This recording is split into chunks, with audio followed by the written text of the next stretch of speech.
Everyone, and welcome to the Board of Education meeting on April 12th, 2022. May everyone please stand for the flag salute.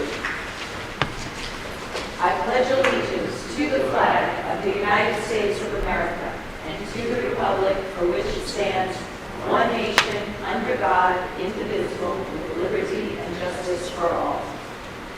Thank you. Ms. Fennick, the roll call, please. Thank you. Emily Bays. Present. Julie Epstein. Here. Anna Block. Present.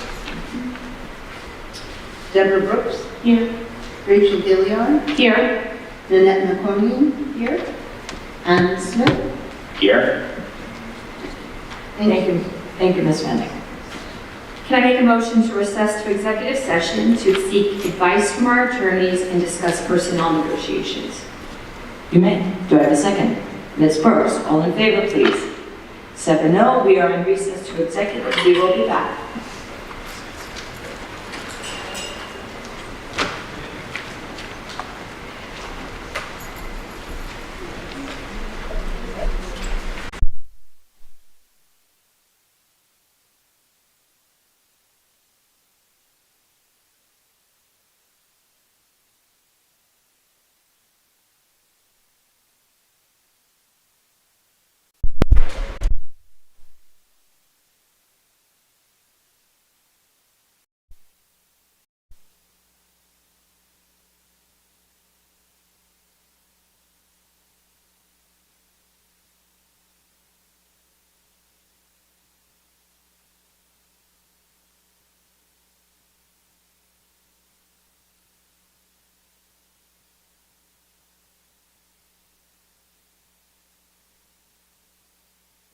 Testing, 1, 2. Good?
I'd like to make a motion to reconvene into public session. Do I have a second? Ms. Brooks, all in favor? 7-0, we are back in public session.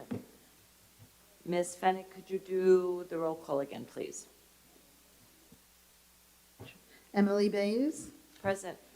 Julie Epstein, Here. Adam Block, Present. Deborah Brooks, Here. Rachel Gilliard, Here. Nanette Melkonian, Here. Adam Smith. Here. Thank you. Thank you. Okay, may I have a motion for the adoption of the agenda of April 12th, 2022? Ms. Epstein, all in favor? Dr. Block, all in favor? 7-0, thank you. Okay, good evening, everyone, and in light of our full agenda, I would like to just take this opportunity to wish everyone a wonderful, peaceful, quiet, and joyful, fun break, and we will see you on the return. So we are now going to go to our certificates. Ms. Epstein, you will do the certificates. Thank you, President Bayes. Sorry, Madam President. This evening, the Board of Education would like to recognize the following Paul D. Schreiber High School students as being honored award winners of the Long Island Science and Engineering Fair. This competition is for the most advanced high school projects. The participants in this fair have the chance to present to professionals in their subject areas from local universities, scientific institutions, and professionals in the field. We do have certificates, so as I call your name, please come up and accept your certificates. So please join me in honoring the following Paul D. Schreiber High School students. Hannah Brooks, come on down.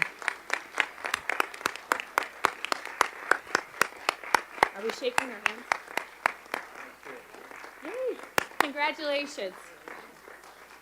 Congratulations. Kiara Darnell, come on down. All right. Oh, no? Angelina Lavigny, come on down. I suppose he's right there.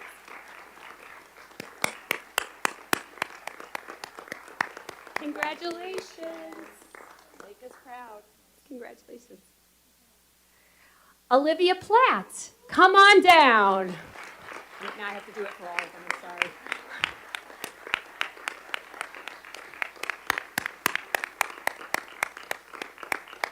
Congratulations. And last but not least, Kevin Taylor. Come on down. No, I don't see him. But congratulations. We would also like to offer our congratulations to the teachers Tina Gallagher, George Mulbauer, and John Schniller. Thank you so much. Congratulations to everyone. Well done. Thank you. Okay, we're moving on to the report of the superintendent. Do we have an enrollment report, Dr. Shields? Good evening. Yes, the last enrollment report was completed on April 6th. At that time, we had 5,233 students. That's 15 more students than we had this time last year.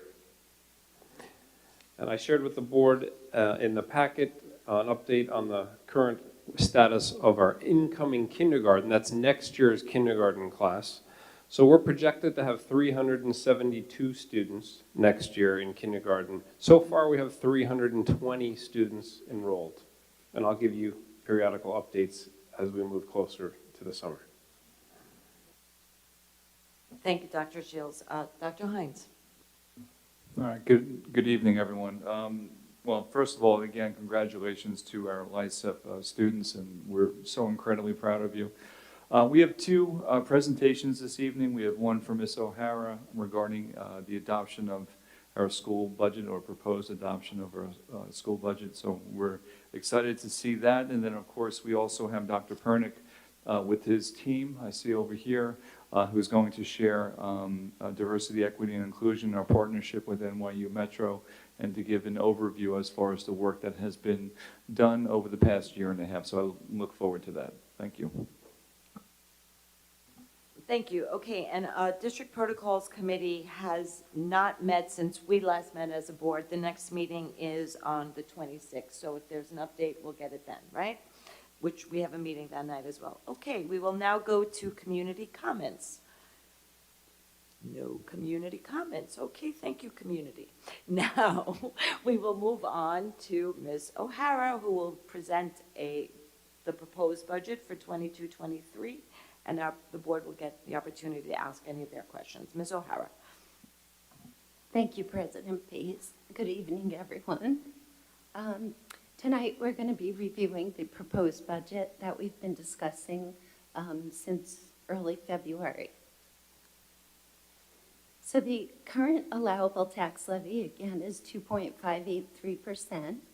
Our budget focuses on educating the whole child so that they're successful in our dynamic world. We're also proposing a proposition number 2, which is for the creation of a capital reserve fund. We will have another public budget hearing on May 3rd, and our annual budget vote is May 17th, along with our school board election.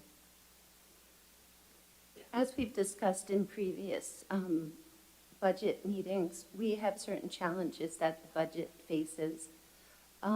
Supporting the mental health of our students and staff, providing a well-rounded, equitable educational experience for all students, as well as planning for the long-term fiscal health of the district is our main focuses.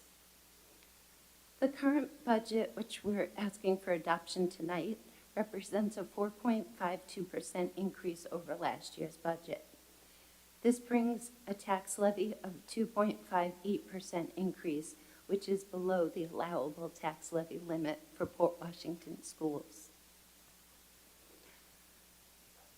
Again, this budget maintains all existing academic, extracurricular, and support programs. It expands the integrated co-teaching program at the elementary level, as well as the following positions. We have a full E&L teacher at Weber, a 0.5 speech teacher at Daly. We have an additional transportation dispatcher.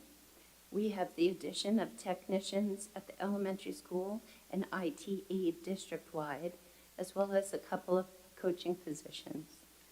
This expands the BOCES Occupational Education Program, or the CTE program, at the high school level, and it also provides funds for the BOCES Twilight program to support high school students. So each year, school districts are asked to present their budget as part of a 3-part budget. It's broken into the administrative, the program, and the capital. So program represents anything associated with students. So you'll see that 76.5% of our budget, which is the way it should be because students are our focus. Administrative is general running of the district, so central office, that represents about 9.2%, and capital is about 14.3%, which that represents our maintenance and of our plant and our facilities, as well as debt service and any transfers to capital. This graph represents our projected expenditures. So you'll see a large portion is salaries and employee benefits, which also makes sense because we depend on our staff to educate our students, and that's why this is similar to most school districts. You'll also see BOCES is 3%, contractual is about 9%, our transportation is 5%, and then you have debt services, which is also 5%. So recently on this weekend, we received additional legislative state aid estimates. This is different from the original executive budget that we had. The executive budget is basically the governor's proposal, and the legislative is just that, the legislative runs. So the major difference here is you'll see it circled in red. We received an additional $507,000, and that's really for universal pre-K. So this doesn't have an impact on the general fund because these are federal funded grants monies. And this is to be used for the expansion of the universal pre-K programs. So districts are still awaiting more guidance from the state as to how exactly we can spend those. But it's supposed to be for full-day expansion for 4-year-olds in the pre-K.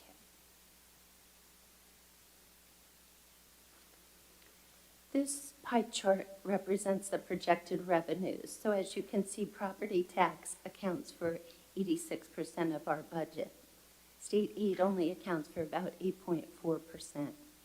And the rest are your pilots, your use of facilities, and this. So this I've tried to estimate what school taxes would be under this current levy. So the way this is determined is you'll take your average assessment divided by 100, and you'll times it by the tax rate, and that will give you the tax on the average Class 1 property. So for the 21-22 school year, you'll see it's calculated at 19,510.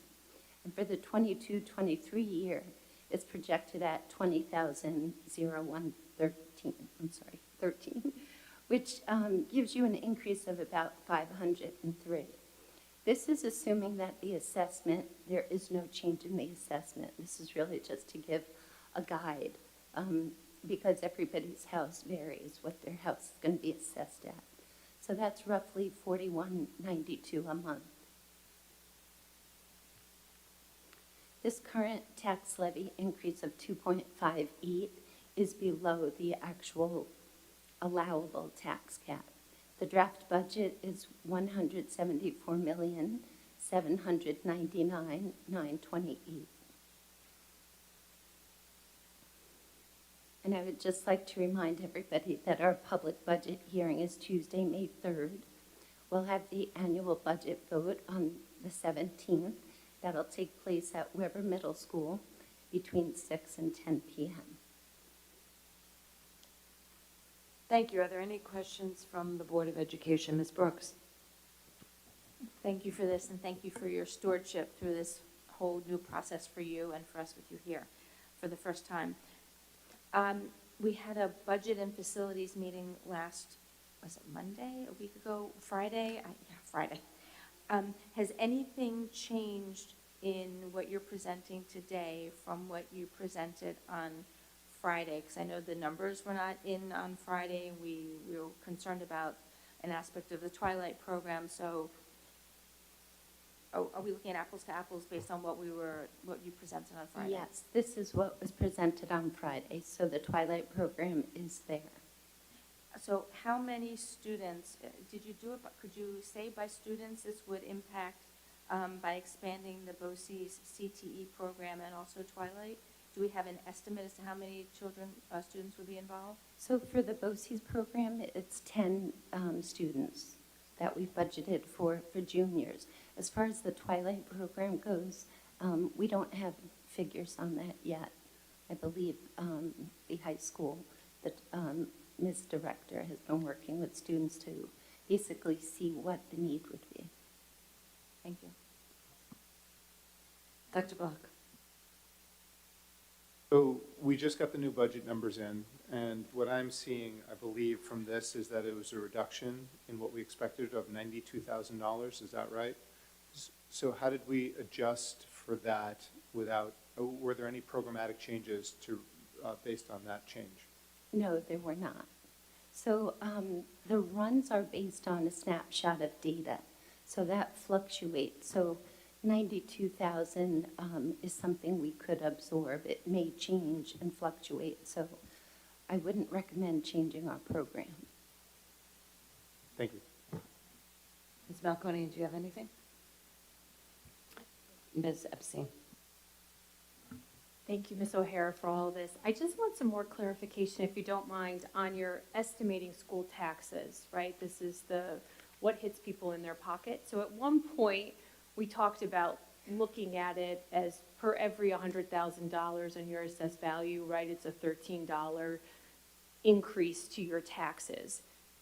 Is that different than what's being presented? Can you explain to me, I guess, from an assessed value situation or an average house of $800,000, what we're looking at as an increase to your taxes? And this is all an estimate because I do understand that Nassau County's assessment sets the assessment and things of that nature, so. Right, has changed. Yes. So these figures are from the assessor's office, and this is, you're not completely assessed at full value, obviously. So this assessment of the 1819, that's on an average house. So I'm not sure what that represents, if it's an $800,000 house or not. So I am working with the town assessor's office to get more clarification. So that, because I want to answer, so that assessment of 1.072.00, that's the county's assessed, that's when you get your paper in the mail that says your house has been assessed at, that's how you figure that. Okay, perfect. So I do want to also just ask a question. And it could be because I know the timing of the state aid runs that came this weekend. There's a difference in the numbers. So you have the proposed budget on page, in the beginning, like the second slide, said 174,834,928, and the last slide says 174,799. I just want us to all be clear on what the number is that we're going to be adopting. It could just be from past. Is it the last slide that we should go with?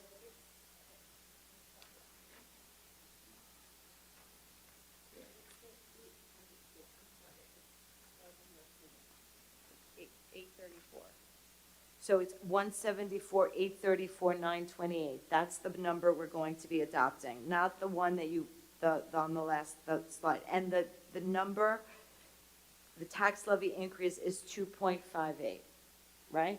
Okay, just so that we're all clear. So it's what was circled on that second slide. That is the proposed budget. Thank you. That was the only question I had. Ms. Gilliard, do you have any questions? Oh, go ahead. For transitioning to comments. Thank you for all your hard work on this. I said this in the budget committee meeting, but since we have more people listening tonight, I just wanted to make sure that we said this out loud. I'm really pleased with this budget.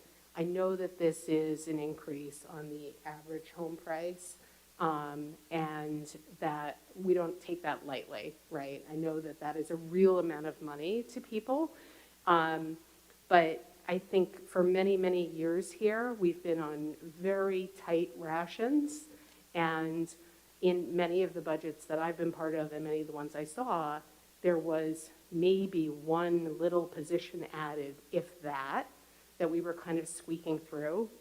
So even though this is an increase, we're still below the tax levy limit, and I think the amount of additional program and service that this represents for students is amazing, given that we're below the tax levy limit.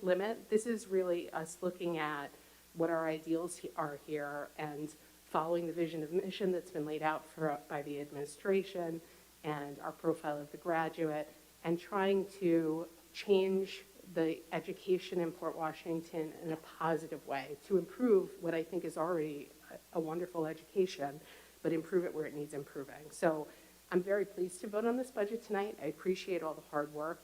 And I'm particularly excited that when community members are going to be asking about this, there's a lot to be excited about in this budget.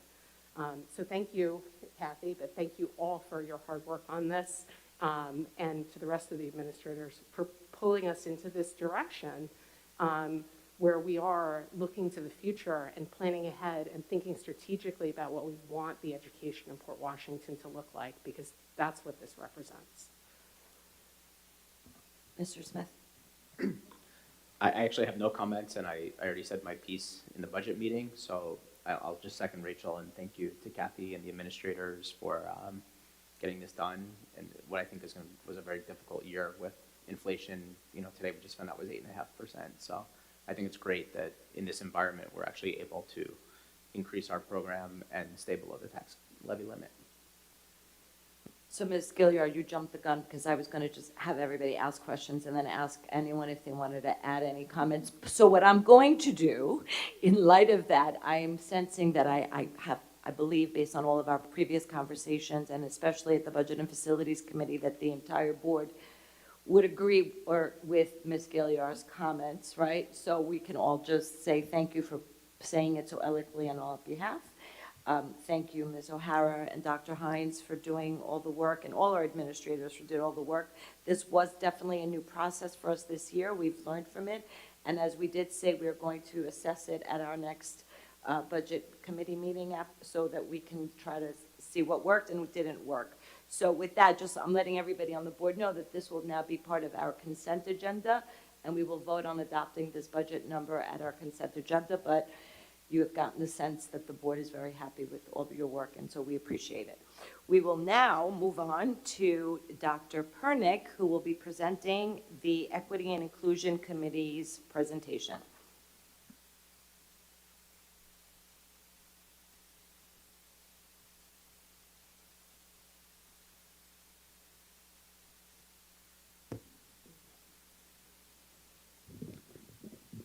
You hold your applause.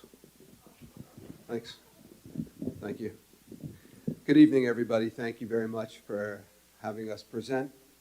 Our presentation team was a little larger. We lost members to childcare, to COVID boosters, but our team is resolute nonetheless. So thank you very much for giving us an opportunity to present for this important work. I wanted to start this presentation by connecting some dots. And starting with actually work that came from a different committee that was working concurrently to our DEI committee, the Portrait of a Graduate. I think it's important to start there because this work, it all connects. And I think it's important to remind everybody how it connects. And so if you could read this, if it was larger, you would note that in our vision, the term every student, all students, every graduate comes up 3 specific times. The work that we did with NYU and will continue to do together speaks to how we get to every student, all students, and every graduate. And it's important to note that this work kind of lines up right behind Portrait of a Graduate so that we can continue to focus on this goal. And so this is not something like a separate train. It's actually part of a longer train on one track. This also isn't new work. The state of New York, the Board of Regents, started this process in January of 2018. And I wanted to, this came from the state's own website and their own plan, to indicate to you that the Board of Regents directed the P-12 education and higher education to convene a panel of experts to start this work. Certainly, it likely got interrupted at the state level the way we all got interrupted. But this isn't new. And when the state did reach out to the P-12 education group, they reached out to NYU, the NYU Metro Center, amongst other panel of experts. And that's who we connected to. So we really stand with those groups, with the state of New York and with NYU. I think it's important to note that as well. There is, once this goes public and gets posted, there is a link to the CRSE framework from the state in this presentation, and I would encourage you all to see it.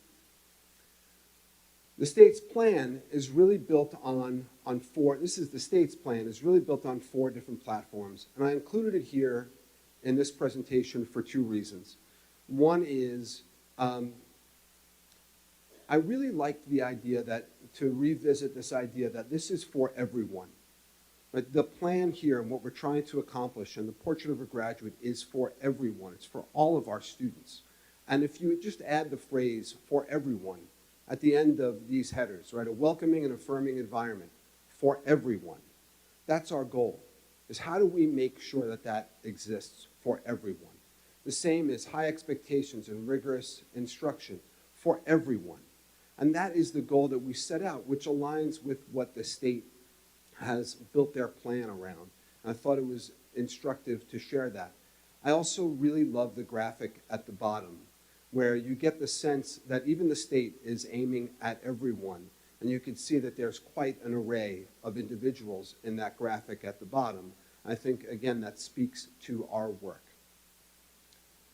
So this is some of I wanted to give you a timeline where we were, where we are now.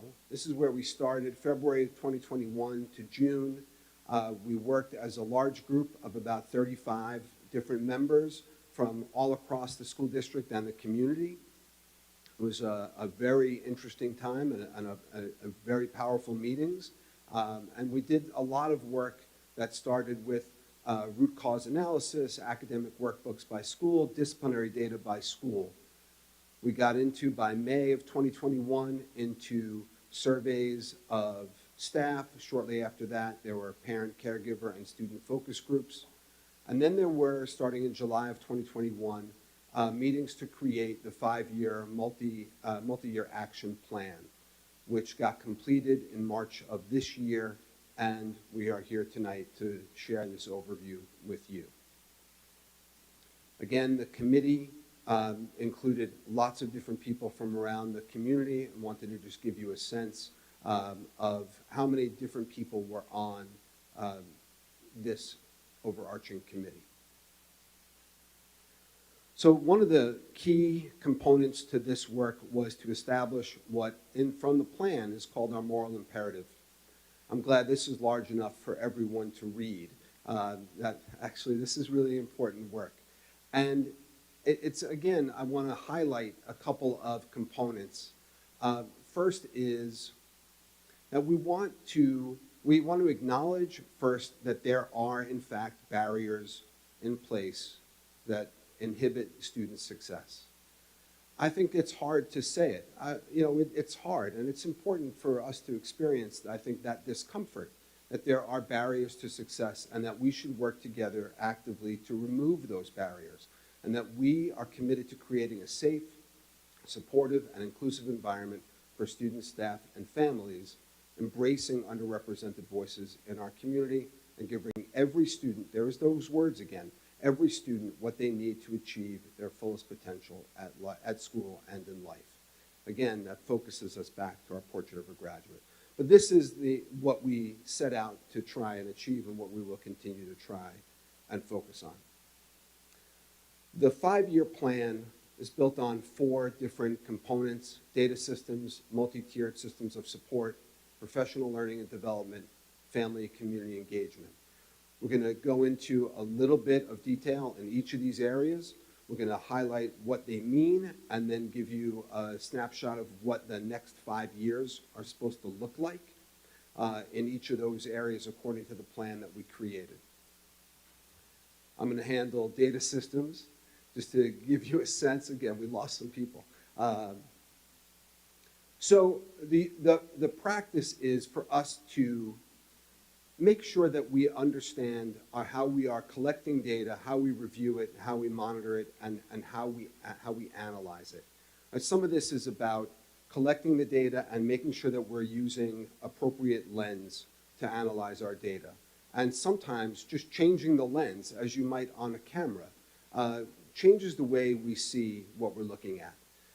And so the data systems team, you'll see the first bullet there is to create a district data team. That team will start to pull together different pieces of data from all over the district, pre-K through 12, and come up with analysis, and then share that analysis with the entire district.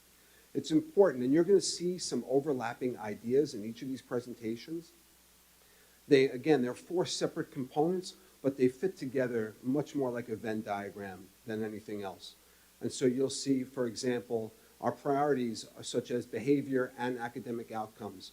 So we're not just targeting graduation rate, we're also looking at suspension rates and other less, I don't want to say less, but other disciplinary outcomes that don't culminate in a suspension. That data is a little harder to gather, but still easily as important for us to analyze. So this is, at the end of 5 years, the last bullet, collect and analyze data to determine progress regarding disproportionality. That word appeared in our moral imperative. You're going to hear that word again. We have made other presentations to board subcommittees about disproportionality. It is important for us to acknowledge that it exists, and that is one of the barriers, and that we should work together to eliminate that barrier.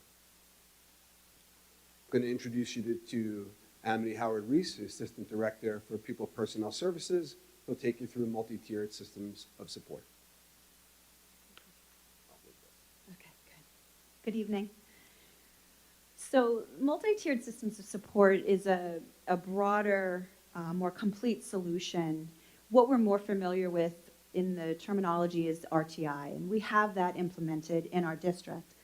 We also have SEL, and we have academic interventions and behavioral practices. What MTSS does is pull all of that together into one complete solution that implements all of these things together. And it does it through a tiered approach, but in coordination. It's constantly evolving. It relies on the data that we discussed, and it mobilizes and coordinates diverse resources to come together to provide those supports for students. What we want to focus on is the culturally responsive approach to racially, culturally, linguistically marginalized students to inform the data, make decisions from the data, and provide appropriate tiered supports utilizing all those components. The breakdown in the bullets in this slide look at how we, over time, are going to approach that. So first, just looking at reviewing and analyzing the policies and the practices, looking at the different programs that we've already implemented in the district and pulling it all together. Looking at how we train staff with these approaches, develop an understanding of how to use the tiered system with the components, and incorporating all of the different practices and aligning the supports. The code of conduct is an area that needs to be reviewed and is revised, and that is part of the program over the course of the track of the 5-year program. Ultimately, when children are struggling academically or don't have the social emotional supports, you see an increase in behavioral referrals. Pulling all of this together, the goal is to decrease the amount of behavioral referrals, especially when you look at the Black, Latinx, multiracial students in the district that are at higher numbers. The consistent review of the data, as Dr. Pernick mentioned, is going to drive how we implement this and where the strengths and weaknesses of the program lie. So while simultaneously increasing the knowledge and experience of racial, cultural, and linguistic awareness in the district through the PD and the systematic supports, we hope to increase academic achievement, provide intervention, increase social emotional well-being and learning, and decrease the incident of behavioral referrals. Thanks, Amity. She'll be back momentarily to pinch it. Next, for professional learning and development, please welcome Alex Eisen, Daly Elementary School teacher.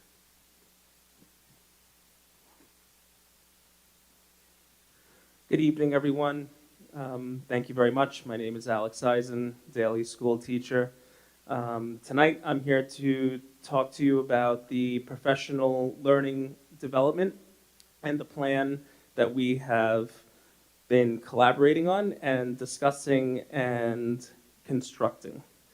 So we have been developing and implementing a professional development plan using our existing professional learning structure that is culturally responsive for educators and addresses disproportionality and academic outcomes, disciplinary measures, and curricular access for marginalized students.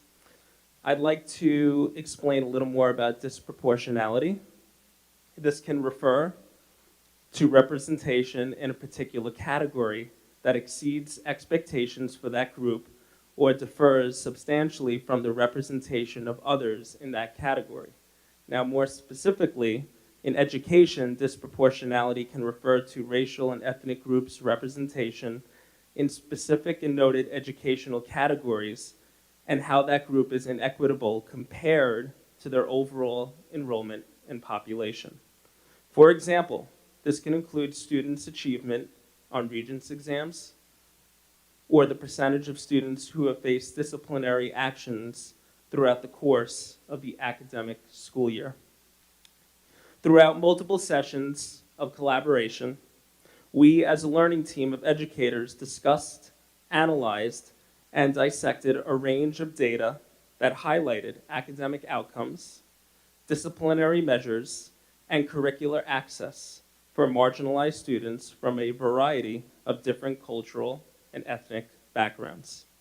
After carefully analyzing the data and through collaborative discussions and dialogue, we as a team brainstormed and identified specific goals to reach all students within the Port Washington School District across all 3 levels: elementary, middle school, and high school. As we build upon these initial goals and continue to share our mission and vision for a more culturally responsive classroom and school setting, it is our hope as a team that we can reduce the amount of disciplinary actions and improve the academic pathway. These goals link to our committee's moral imperative that includes elimination of bias and disproportionality in our school buildings and district as a whole. In regards to a more culturally responsive classroom, in this time of COVID-19, we have certainly learned about the demand and necessity of reaching all students and families. For example, that be access to technology or curriculum, especially during those periods of remote learning.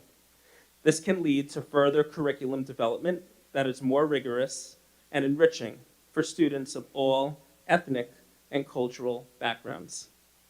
We are confident that with the goals set in our professional learning and development plan, we can continue to build upon, improve upon, and enhance a safe, positive, and enriching learning environment for all students in the Port Washington School District. And just to close, to highlight a few bullet points, we are going to form school-specific teams to review these key terms: the moral imperative, disproportionality, bias, and begin analyzing data of marginalized students. Teams create professional development goals for culturally responsive disciplinary outcomes and access to rigorous curriculum. Teams work with entire school staff, and the data is reviewed to look for reductions in disciplinary outcomes and improved access to rigorous curriculum. Thank you. Thanks, Alex. I should note that Alex is both a daily teacher and a daily teacher, right? He's lowercase d and capital D. Let me bring back, that's what I was thinking about. Mara Silverstein couldn't be here tonight. Pinch hitting is Amity Howard Reese for Family and Community Engagement.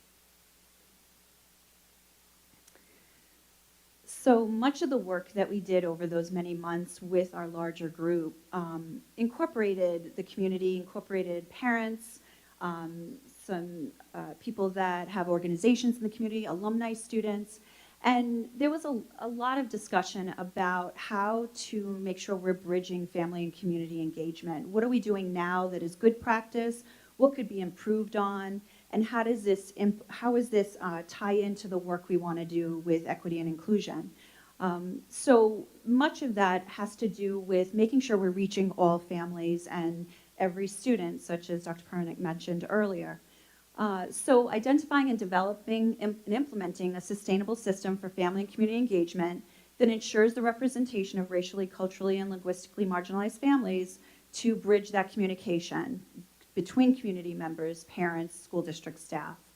How we break that down is to really just assess how we do our current practices now. How are we reaching families? Are we reaching all families? How is that done per school, per district?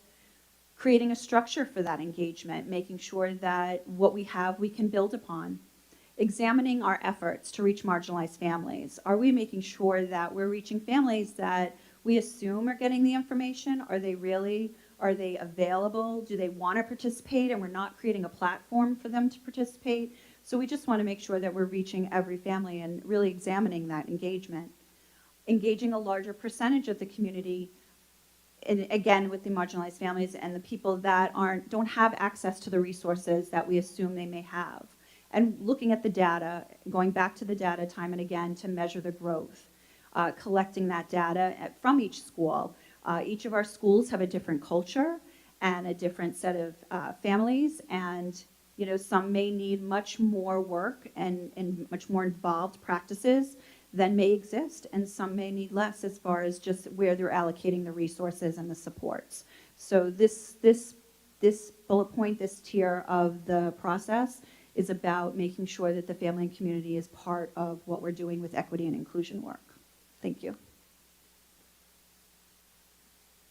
Thanks again, Amity. I think it's important to note in family community engagement that the hope is that the more we are able to engage families within the community and connect with them and make sure they have important information and understanding about the workings of the school district and their children's schools, that we can then impact the student outcomes. In the end, we're going to be aiming at student outcomes across the board, but we have to make sure that we communicate appropriately and effectively with families first in order to do that. So where are we headed?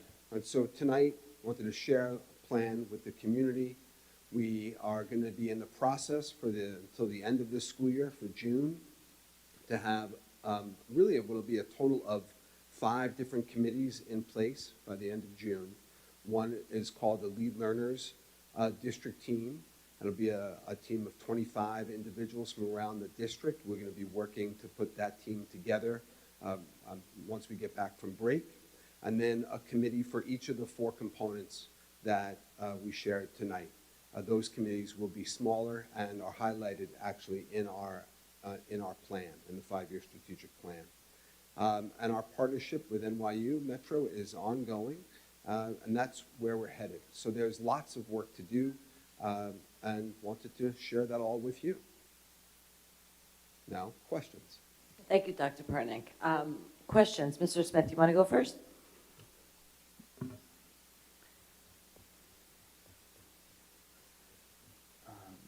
I have a lot of questions, so should I just start going through them? Okay. Should I call you something else? Ms. Brooks? Yeah. Oh, don't worry, Okay. we all have lots. Great. Thank you for the presentation. And I'll address them this way, and I don't know if anyone behind me is going to answer that. So thank you again for the presentation. I have a lot of questions about just certain things that I didn't exactly understand. Mm-hmm. So what is culturally responsive sustaining education?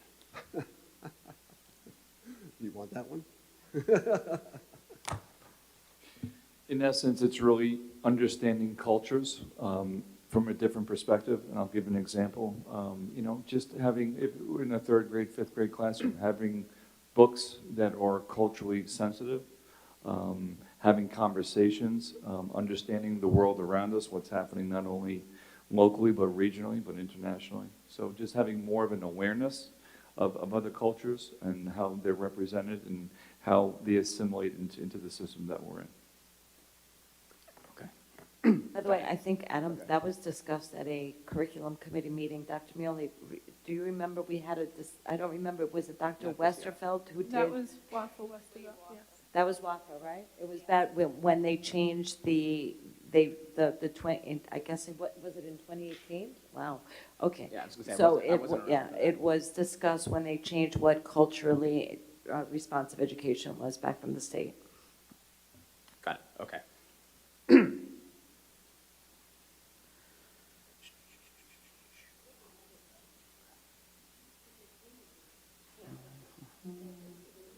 Okay.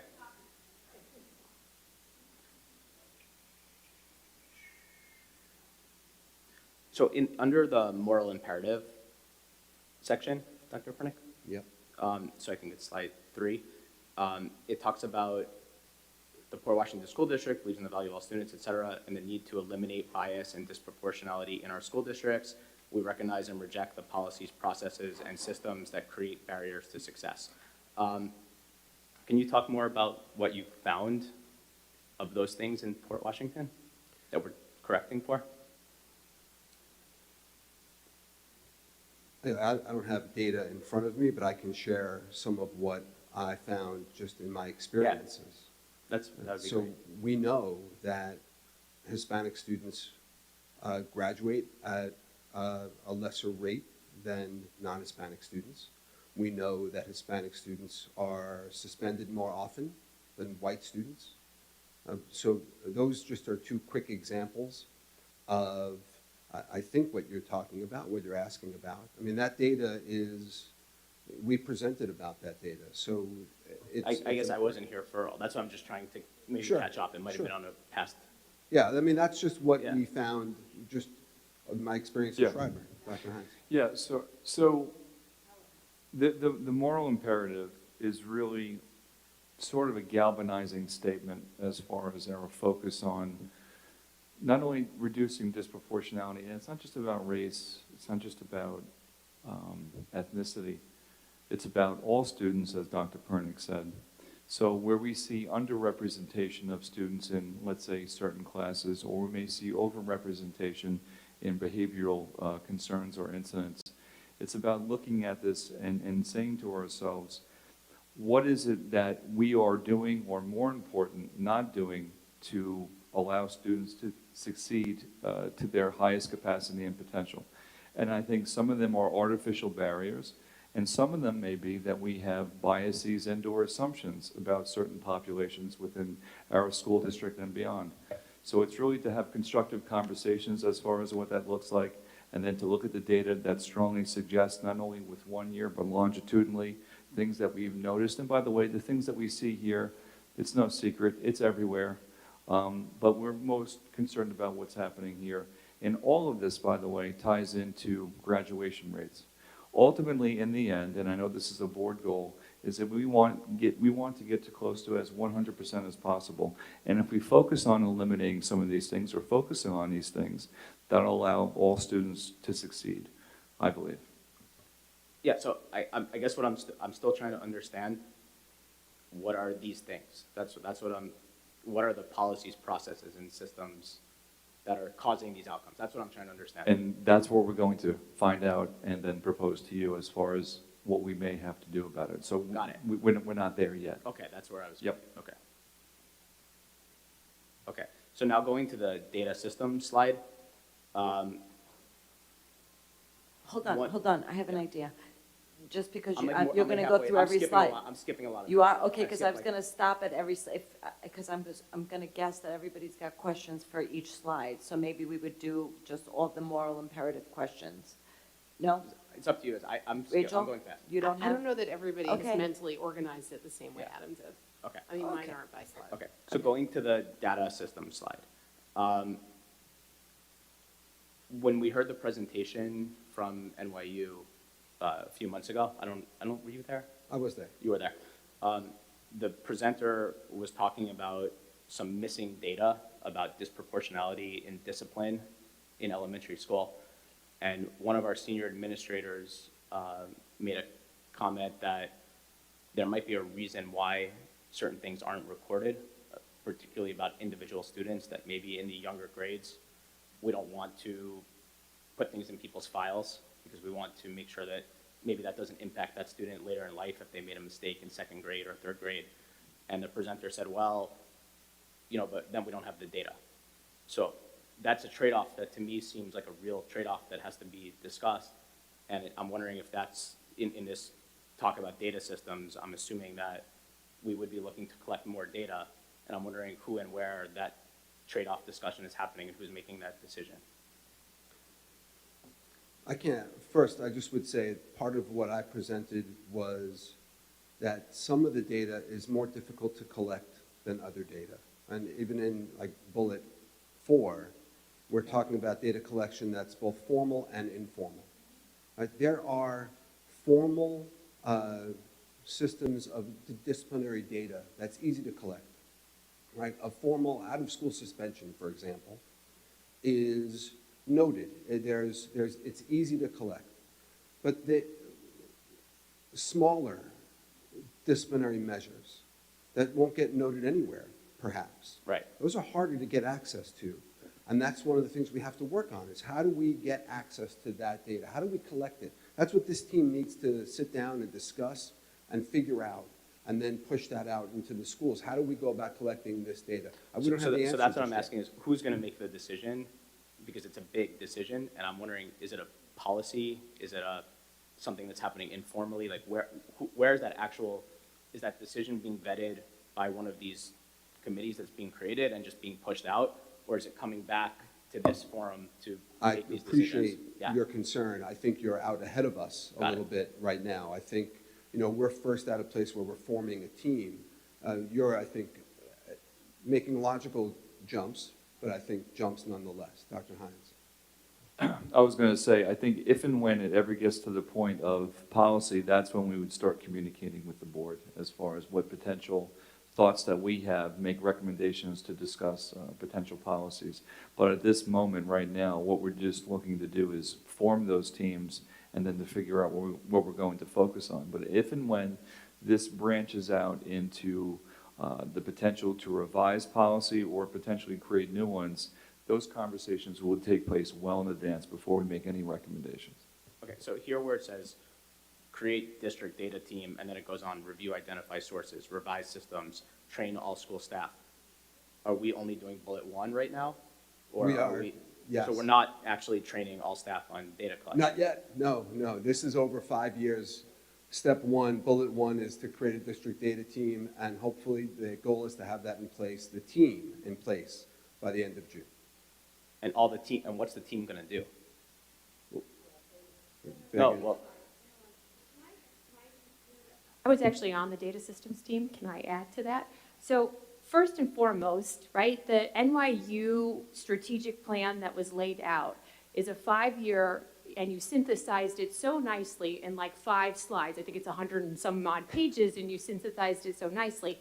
And each year, right, each one of these headings, data systems is the first one, says year 1, we're going to implement the team, and this is who's going to be on the team, this is why they're going to be on the team, and this is their objective, and you have this period of time. It's a SMART goal, right?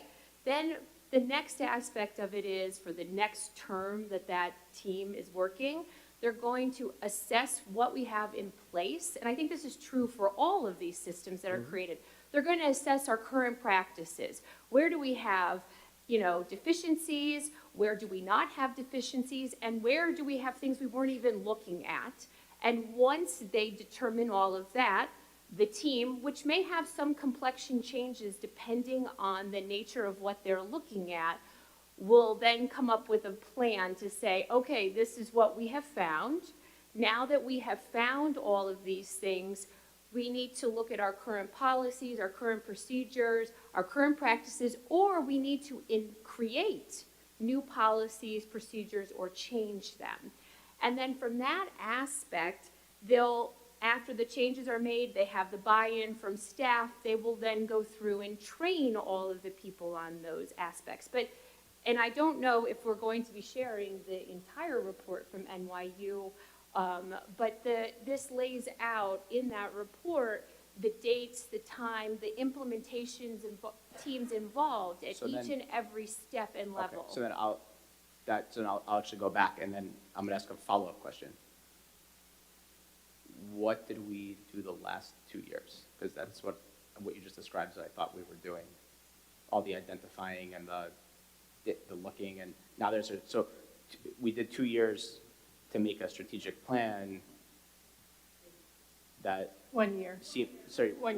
It started, we've been on the board a year, and it started under the previous. I started last year. It started Yeah. like March of last year to March of this year. I see, so it had just started. So it just started last year. So there was also, at the beginning of the NYU committee coming together, there was a lot of education, right, that we had to go through as committee members, learning and discussing disproportionality, the creation of the moral imperative language that you came here, that took several iterations of the committee coming together, defining what their vision is for this project.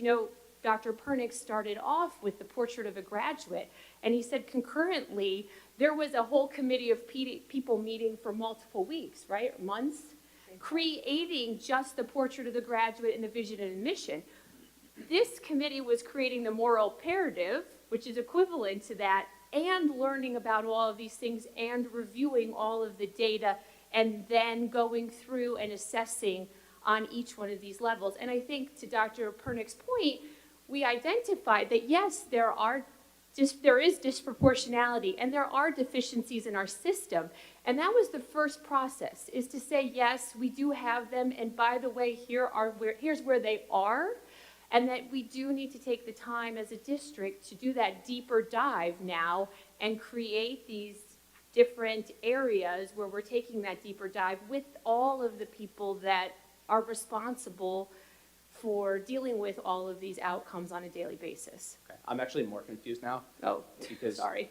Because you said when you were creating the moral imperative, you identified the systems and barriers that were in place, but I thought we just heard we didn't know what those were. We didn't identify all of them, but I think even as Dr. Pernick said, we were all able to come up with an idea of what does exist, and there was data, as we've seen, that supports that, but it certainly was not conclusive. There were certainly more things out there. So that's what I'm asking, like what are some of those? That's still to be determined. We have, I mean, I'm asking, I don't understand if we didn't find things or if we did find, I'm just trying to understand where. Well, we I'm did so find confu- I don't things, know and you where- saw them in November, No, right?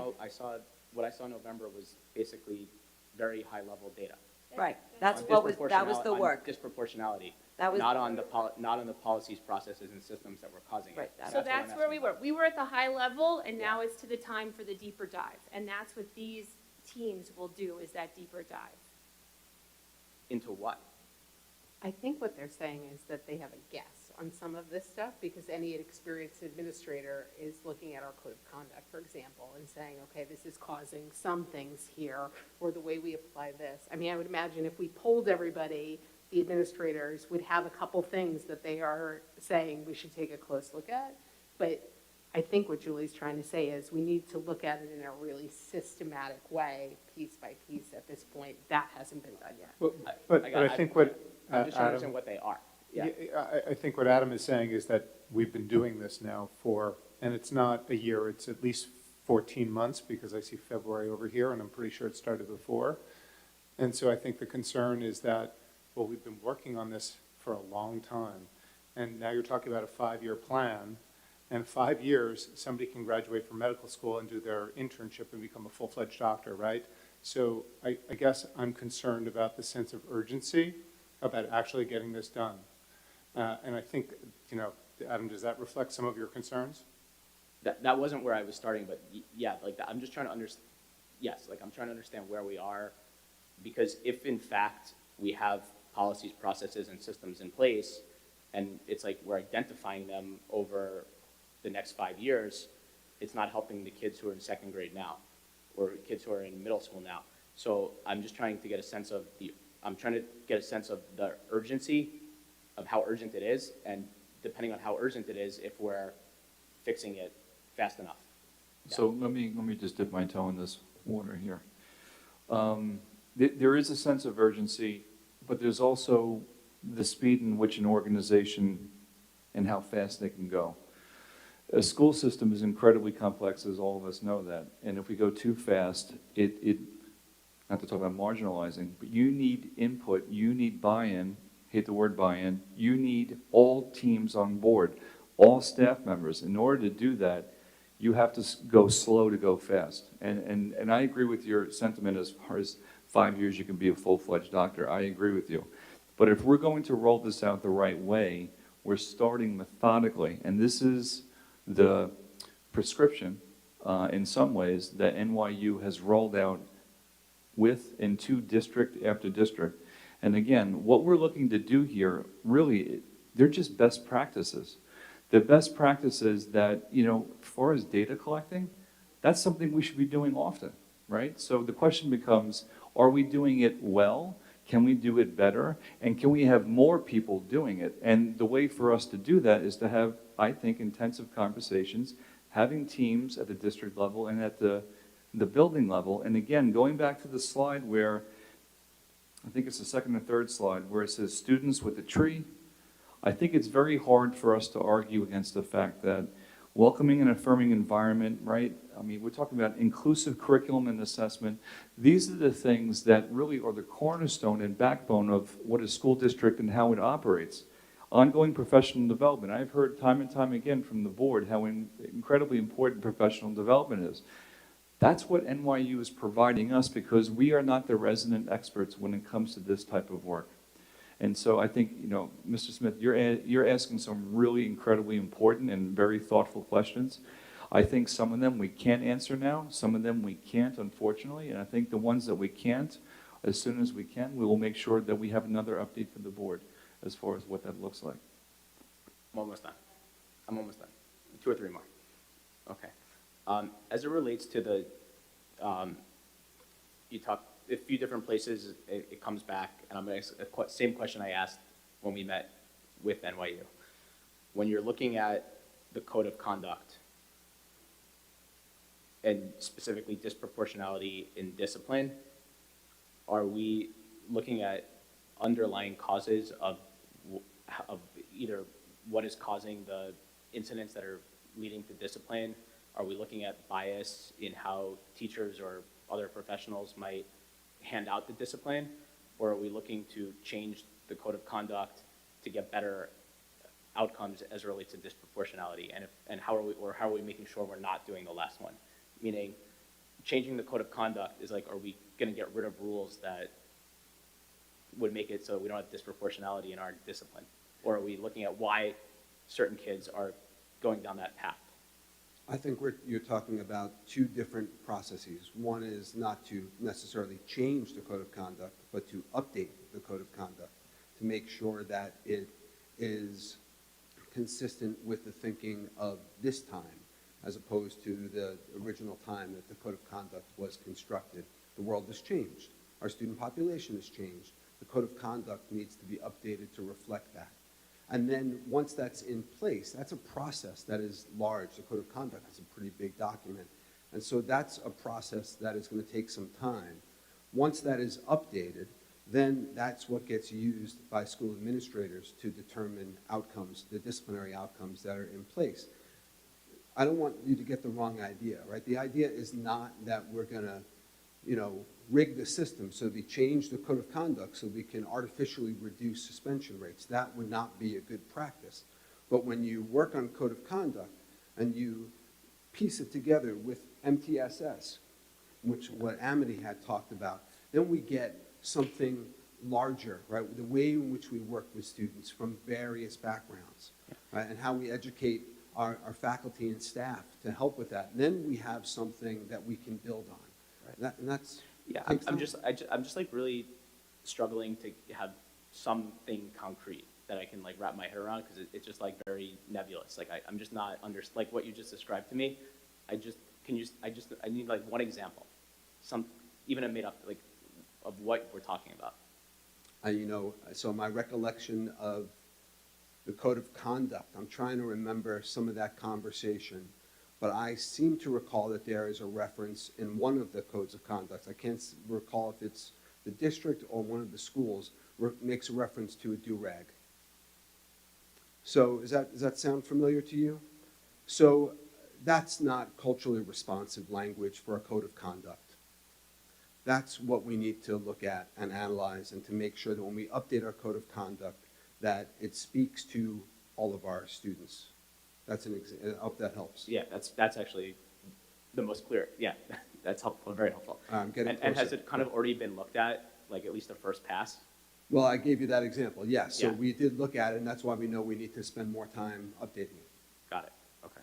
But people have like a sense of what the changes, like. I mean, I don't want to speak for people. I want to say, yeah. No, I just, you know, yes, there's a committee okay. and it was analyzed, but the code of conduct, once it's updated, I'm fairly certain that that's a board-approved document.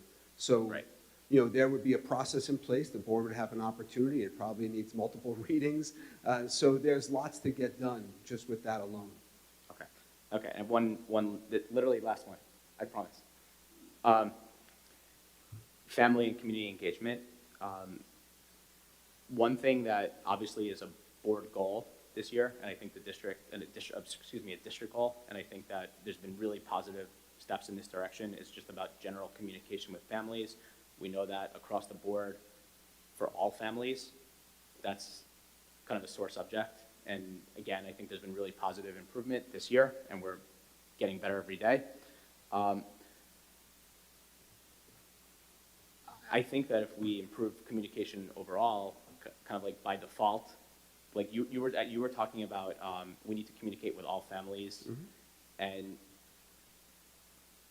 I'm just wondering, like, what are some ways that we would communicate differently with a racially, culturally, or linguistically marginalized family versus a family who's maybe has other issues, like maybe kids who are having deep learning disabilities and don't feel that they're being well communicated with, or parents who are struggling to pay their mortgage and work 2 jobs and don't fit into one of these particular marginalized families. And I'm wondering if this committee is looking at those kind of people who may also feel marginalized but aren't defined as marginalized.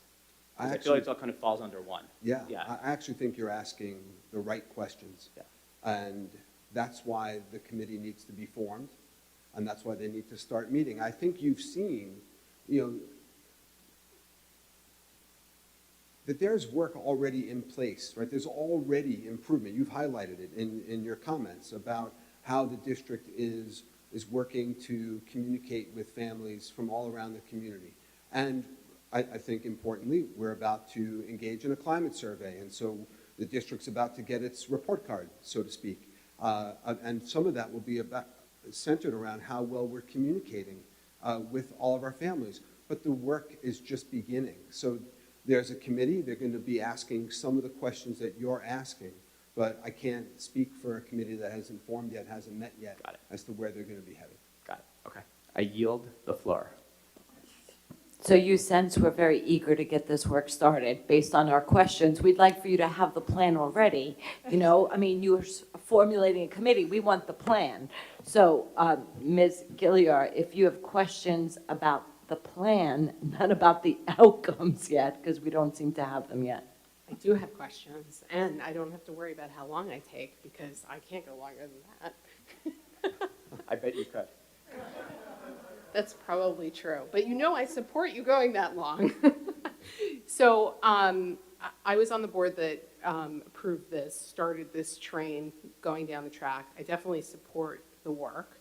I think this reaching towards equity is important, and I really like that you started this presentation with our portrait of the graduate, because, of course, when that committee was working and when Dr. Meoli was working so hard on that committee, the goal was that we would have something to look to say, what are the values that we're thinking about for everybody? And I see several on there that I think are important to this.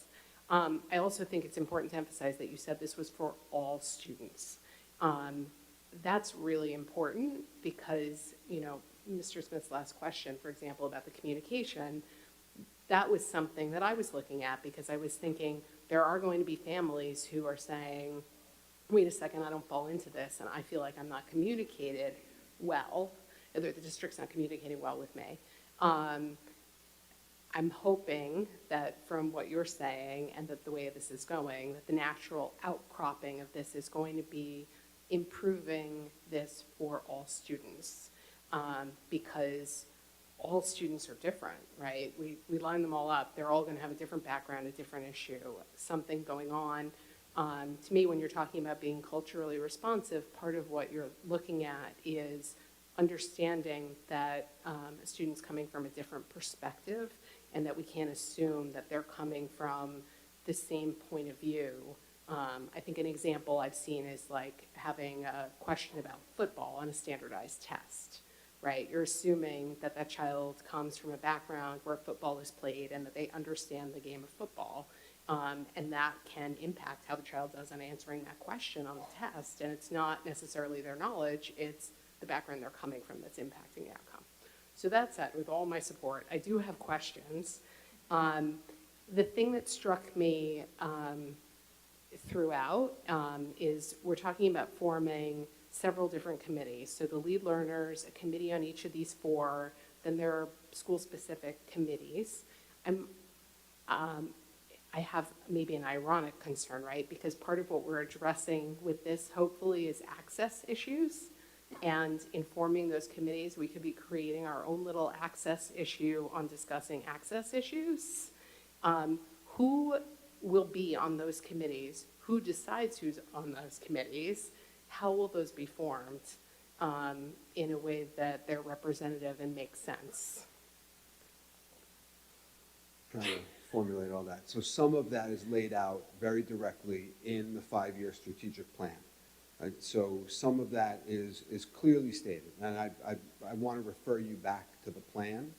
And I don't want to state it publicly now because some of those people haven't seen the plan yet, and so they don't know.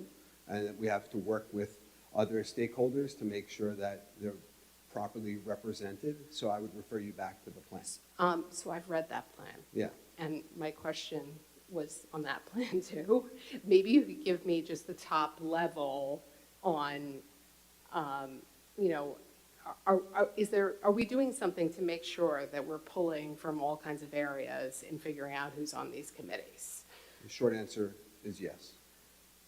All right, I'm going to settle for We're that. going to work to create, the Lead Learner Committee will be representative, much like the original committee. We'll have representation from all over the district and the community. The Lead Learner Committee will. The more specific committees, the Data Systems Committee, the Family Community Engagement, those committees are specific, and those appear in the plan. Okay.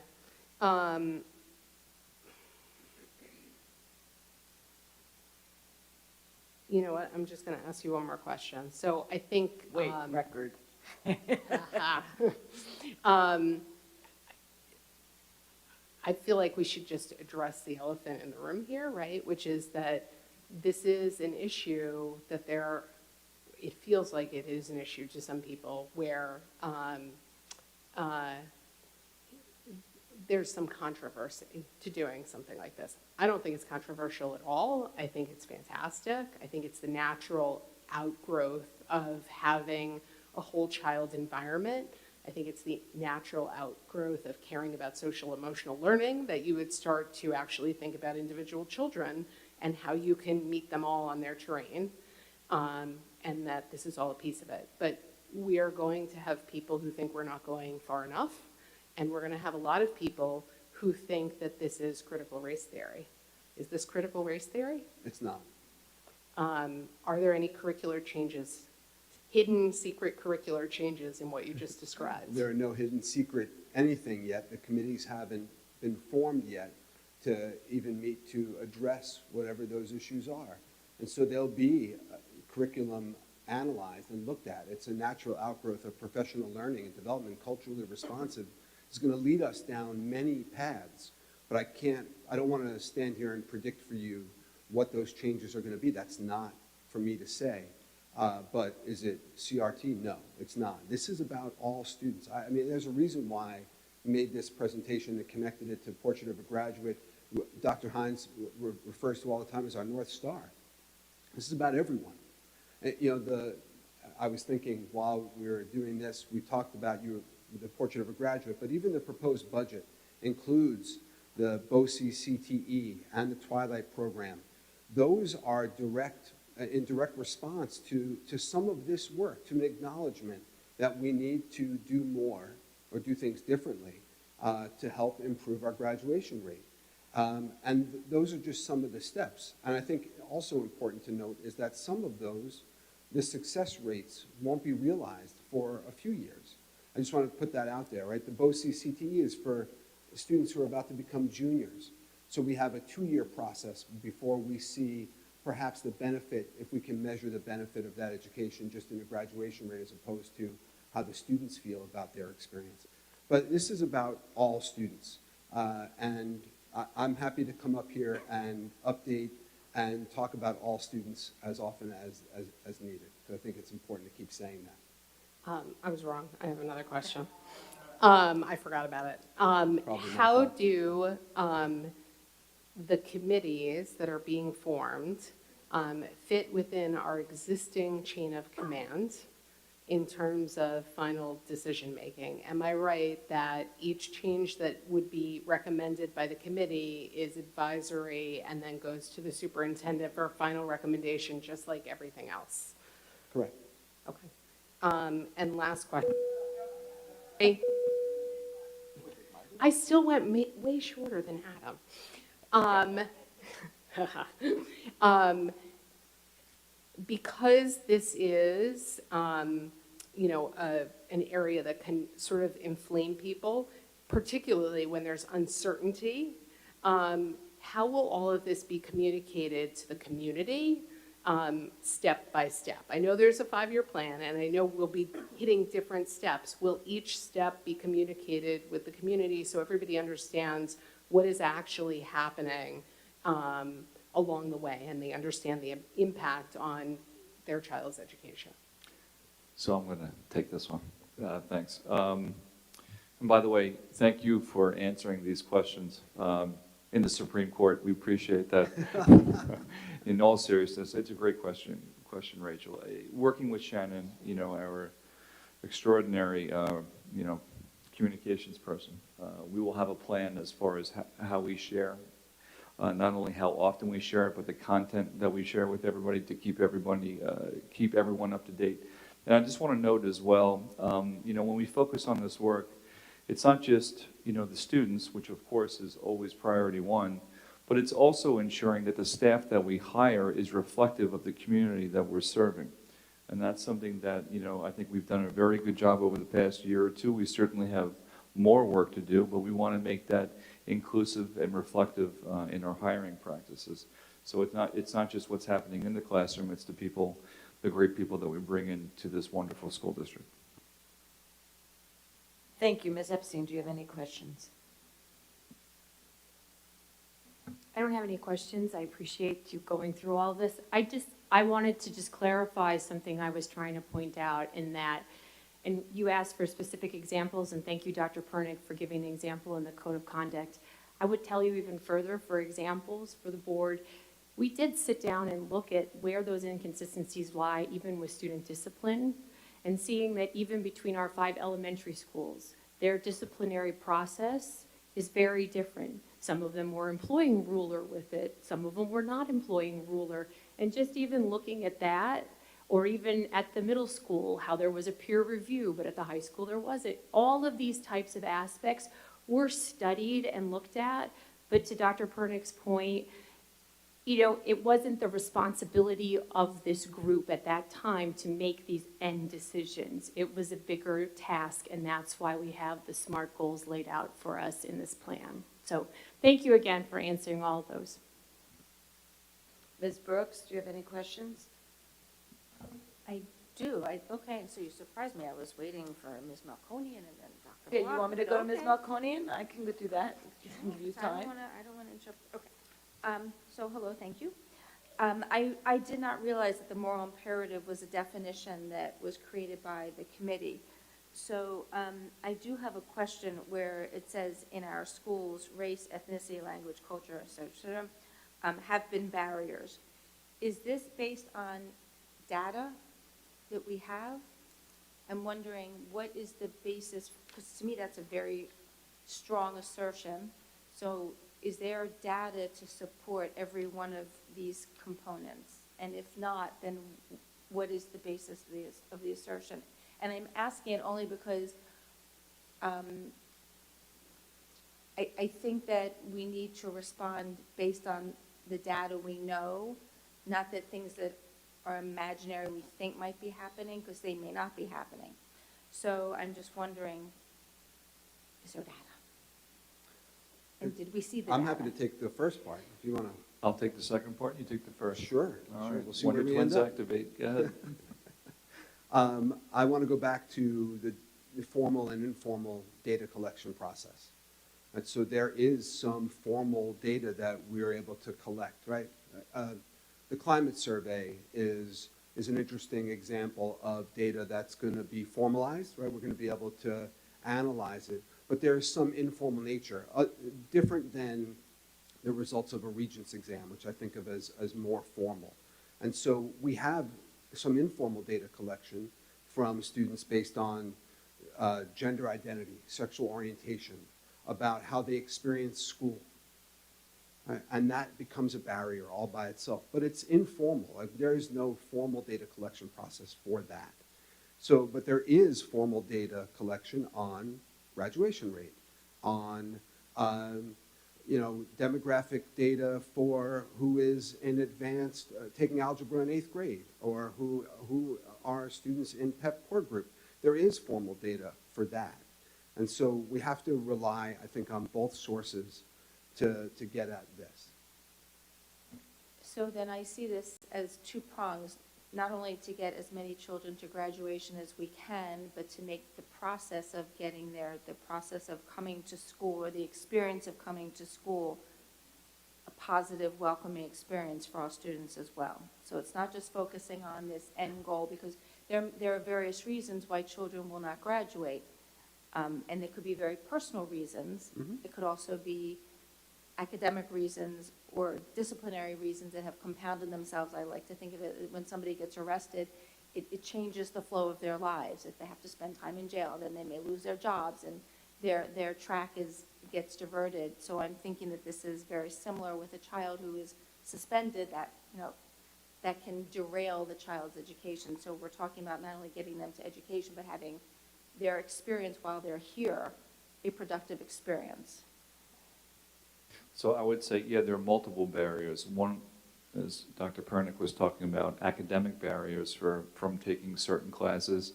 There are barriers, language barriers. There are technology barriers. There's a whole host of, and a myriad of barriers that we need to look at.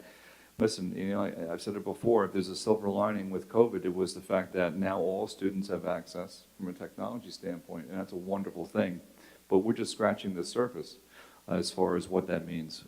So this board has, I think, moved mountains, especially in this budget, which is an incredibly student, child-centered budget when it comes to language access. If parents want to come here or come to different meetings and have that interpreted in some way, that's another step to break down those barriers that are in place.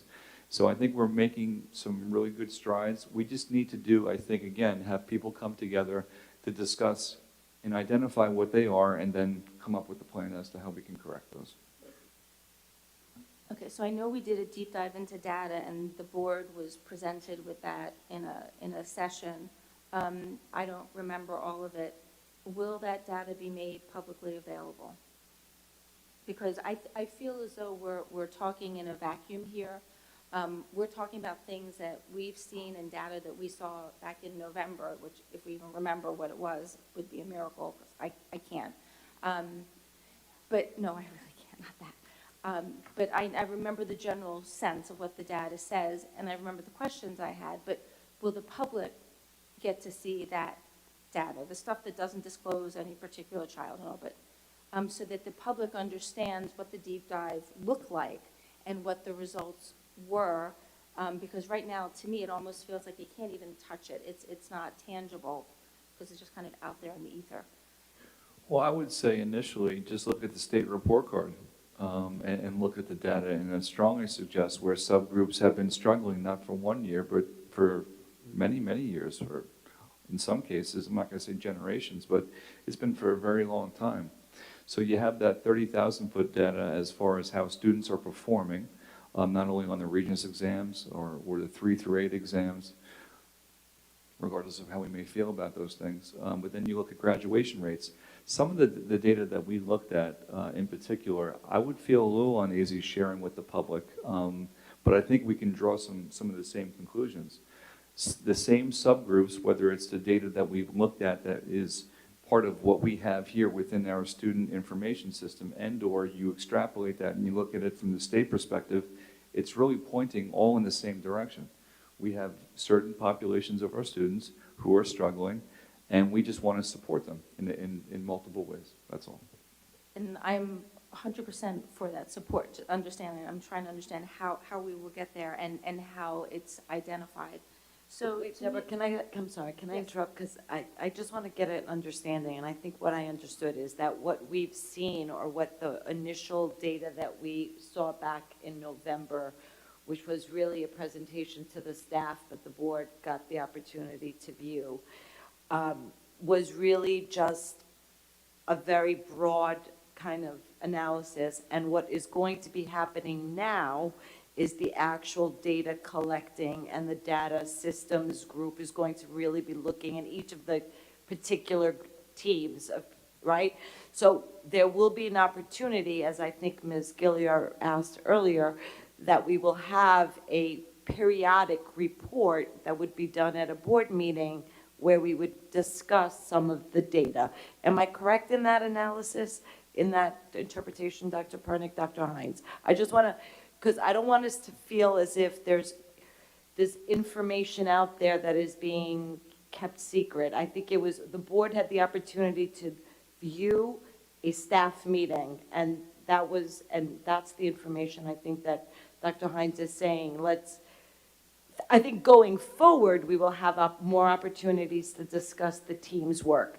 Is that a true statement? How often the presentations take place, updates, Dr. Hines, and you'll determine that. But I would refer you back to the data system slide, right? We're going to be forming the team.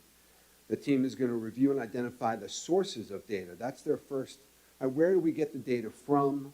On two tracks, right? Behavioral track and academic track. And that's a system-wide, right? Where are we getting it?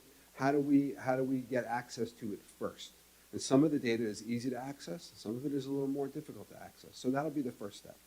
Right, and we will set up the systems amongst the board and with Dr. Hines to really dive into that information as it happens, correct? Maybe this will be helpful. And again, I think I understand, you know, and I think Mr. Smith said this in the beginning. A lot of this seems like it's in the ether and it's not concrete. It's like nailing Jell-O to a wall, so to speak, right? That makes sense. Can't do that, unfortunately. Maybe. In all seriousness, if I was to say to the board, listen, we want to conduct an audit on 4 different areas of the way our school system operates. Those 4 areas are data systems. It's important that we look at the systems that we have in place to make sure, A, they're operational, B, they're accurate, and C, we can actually use that data to inform instruction and decision making. I think you would probably say, yes, that makes sense. The same thing comes from multi-tiered systems of support, which, as Amity said before, is something we have in place with our RTI model. The fact that we ask, is it working, and can it be better, I think you would conclude that's a good idea. The third has to do with professional learning. I've heard this time and time again, and rightfully so. We need to provide professional development for our teachers and staff, right? Great, check mark. Family and community engagement, it's one of the first things I heard when I came here almost 3 years ago. We've made some really great strides in the meantime, but we still have a long way to go. And, you know, hiring that community liaison is a great first step. But again, there are other things we can do. And as Mr. Smith said before, it's not just for the potential marginalized families, it's for all families. It's for families that actually feel disconnected in so many different ways. So if I was to say, we're going to do an audit, we're going to come up with a plan, we're going to move forward over 5 years, this is what it's going to look like, and you erase everything else that you heard before, whether it's NYU, BYU, doesn't matter who it is, I think you would say, that's a pretty good idea. Can I ask I want to ask a really quick question, specifically to that question. Boo. So that's what you just flipped the light in my, I'm sorry, one question, I'm sorry. So 5 Don't years. apologize, it's your right to ask questions. No, not out of turn, no. Not out of turn. Let me, really quickly, I just want to ask, so to what you just said, data systems, multi-tiered systems, all these things, these all sound like great things, what you just described. Why are we creating all of these teams and these committees and this separate plan to do this from like a DEI context? Why don't we just do what you just said and say, let's do it in a culturally responsive way that looks out for our marginalized groups? Like that's maybe what I'm wondering now from what you just said. Because it seems like great what you just described.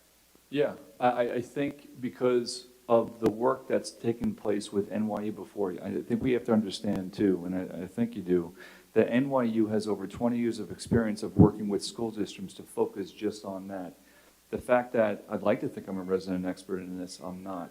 So, you know, our proposal is let us continue with the work that we have right now with NYU and continue to update and focus on these 4 particular areas. And I think you'll be pleasantly surprised as far as what those outcomes are. That's probably the best way I can answer that question right now. Okay, Ms. Brooks, finish your questions. Okay, thank Dr. you. Black. So disproportionality, I'm guessing, as a term of art, has a specific meaning. I'm not sure I know what the meaning is because I don't know if it means that, I'll just pick a group, that polka dotted kids are engaging in behavior and they're getting suspended or disciplined more than the green striped kids? Or does it mean that the polka dotted kids are getting a more severe punishments for the same infraction? Or does it mean both? So I think Because I the don't know where the Yep. disproportionality falls here. Is it lack of consistency? Is it a particular group being penalized more than another group? Because that drives, to me, that drives this conversation. If a child is supposed to be disciplined, they should all be disciplined similarly, in my mind, I suppose. But I guess I leave that up to the teachers and the administrators, but where is the disproportionality in terms of how do you define it and how is it happening here? I mean, the way I would define it is you have an overrepresentation of a group or an underrepresentation of a group in a specific area. For instance, not picking on PEP, but let's just say there is underrepresentation of minority students in PEP for whatever reason. I'm not saying why. I'm saying that's something that's noticeable and it's been there for a while. High-end AP courses, underrepresentation of minority students, potentially, in AP classes, as opposed to other classes. So that's probably the best way I can really define it. The root cause, as far as why that happens, is why we're doing this work. So it's not just about discipline, it's also about access. Correct. Okay. Let me put my glasses on so I can see what else I got going on here.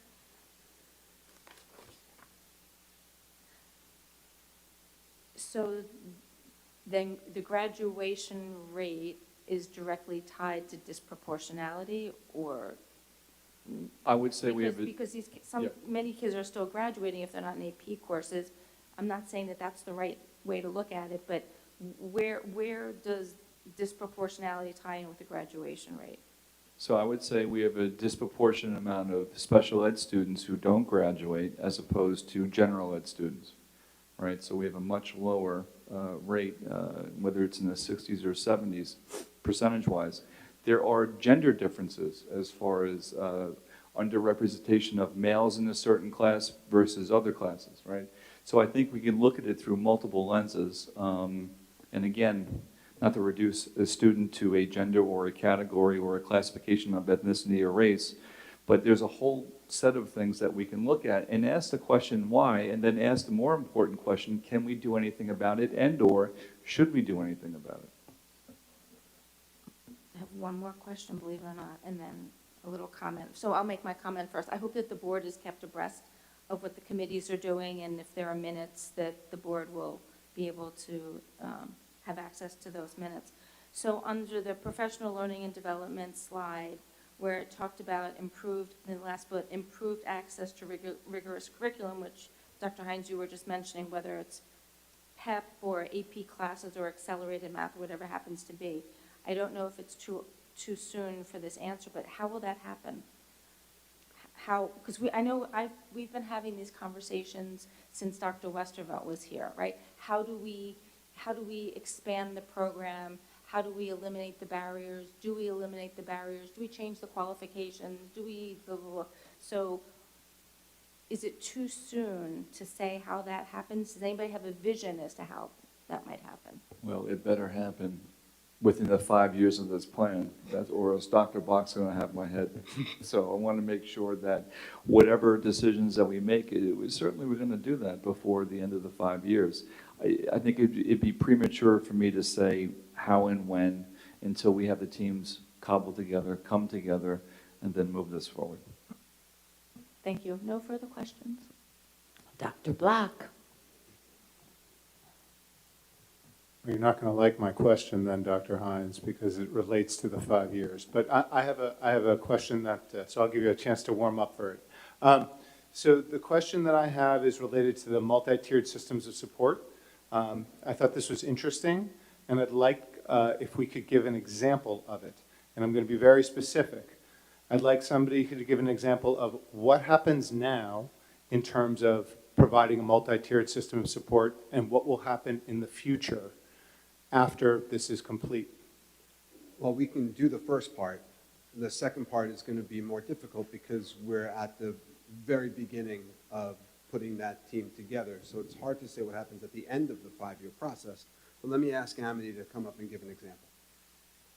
Yeah, I mean, multi-tiered systems of support don't actually occur right now in the form of how it should occur and how it should exist. So it's really taking the components that we have, which is the RTI academic intervention, the social emotional learning ruler program that we've now implemented or intend to implement across every school in the district, as well as looking at how we approach our disciplinary referral process. And some of those examples that were given are that we had to, in the process of these groups over the course of many months, examine that as an exercise, not as a way of revising it in that moment, but as an exercise to look at where's the inconsistency. So pulling all of these pieces together and combining them is multi-tiered system support. It's more of a complete system of delivering academic, social, emotional learning, and behavioral support for students.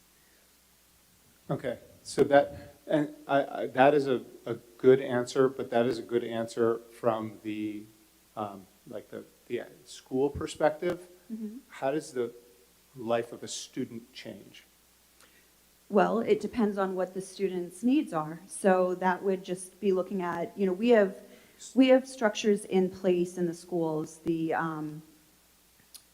committees in which when students are having difficulties, whether it's academic, emotional, behavioral, we come together as teams.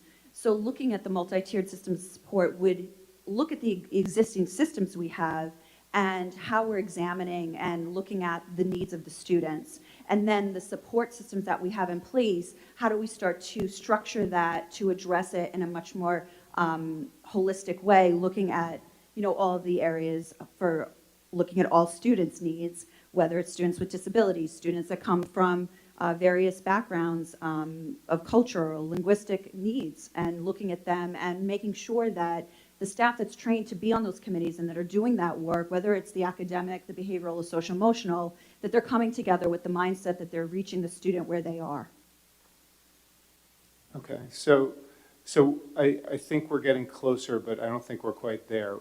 What I want to know Doing my best. is it, well, but like, you know, what I'm hearing is like very high level stuff, and what I want to know is if you're a student who is a non-white student that is in double skip math and is struggling and thinking about dropping it, how does that student's life change after you institute MTSS? That's the work. I don't have an answer for that today. Okay. That's the work. So then let's get to my second question about the work, which is, you know, I heard Ms. Epstein say that it took several weeks for us to come up with a definition of a moral imperative, and that's concerning to me. To me, that's too slow. 5 years is too slow. I don't see why it would take 5 years to do all of this work, and I understand that this is a large institution, but I think that we can do it much faster, and I want to just be very clear. Like, we're at month 14 right now of this ongoing, and we're asking some questions, and all I'm hearing is a lot of, well, that's the work, we haven't started the work, we haven't started data collection. So we have a project that we're working on for 14 months and we haven't started data collection. As a board member, that is very concerning to me. And so I just wanted, my last statement is that being slow has a cost. That's it. So I appreciate your comments. Not that we need to remind anybody, but the past 14 months, and it's not an excuse, was interrupted several times, especially with this big mechanism of trying to have 35 people work together. It's not an excuse. If there is any way we could accelerate what we're doing, we will certainly try to, but the plan that we have in place right now is for 5 years. If there are things that we can do, we may find in one of these 4 potential categories, we can accelerate some of them. Some of them may actually take a little bit longer, which I know is not the answer you may want to hear. But this is something that is both incredibly organic, but I do believe with the team of committed individuals that we will have, I think you will see progress. And you'll see that progress by us updating the board as far as where we are within this plan. Ms. Malconi.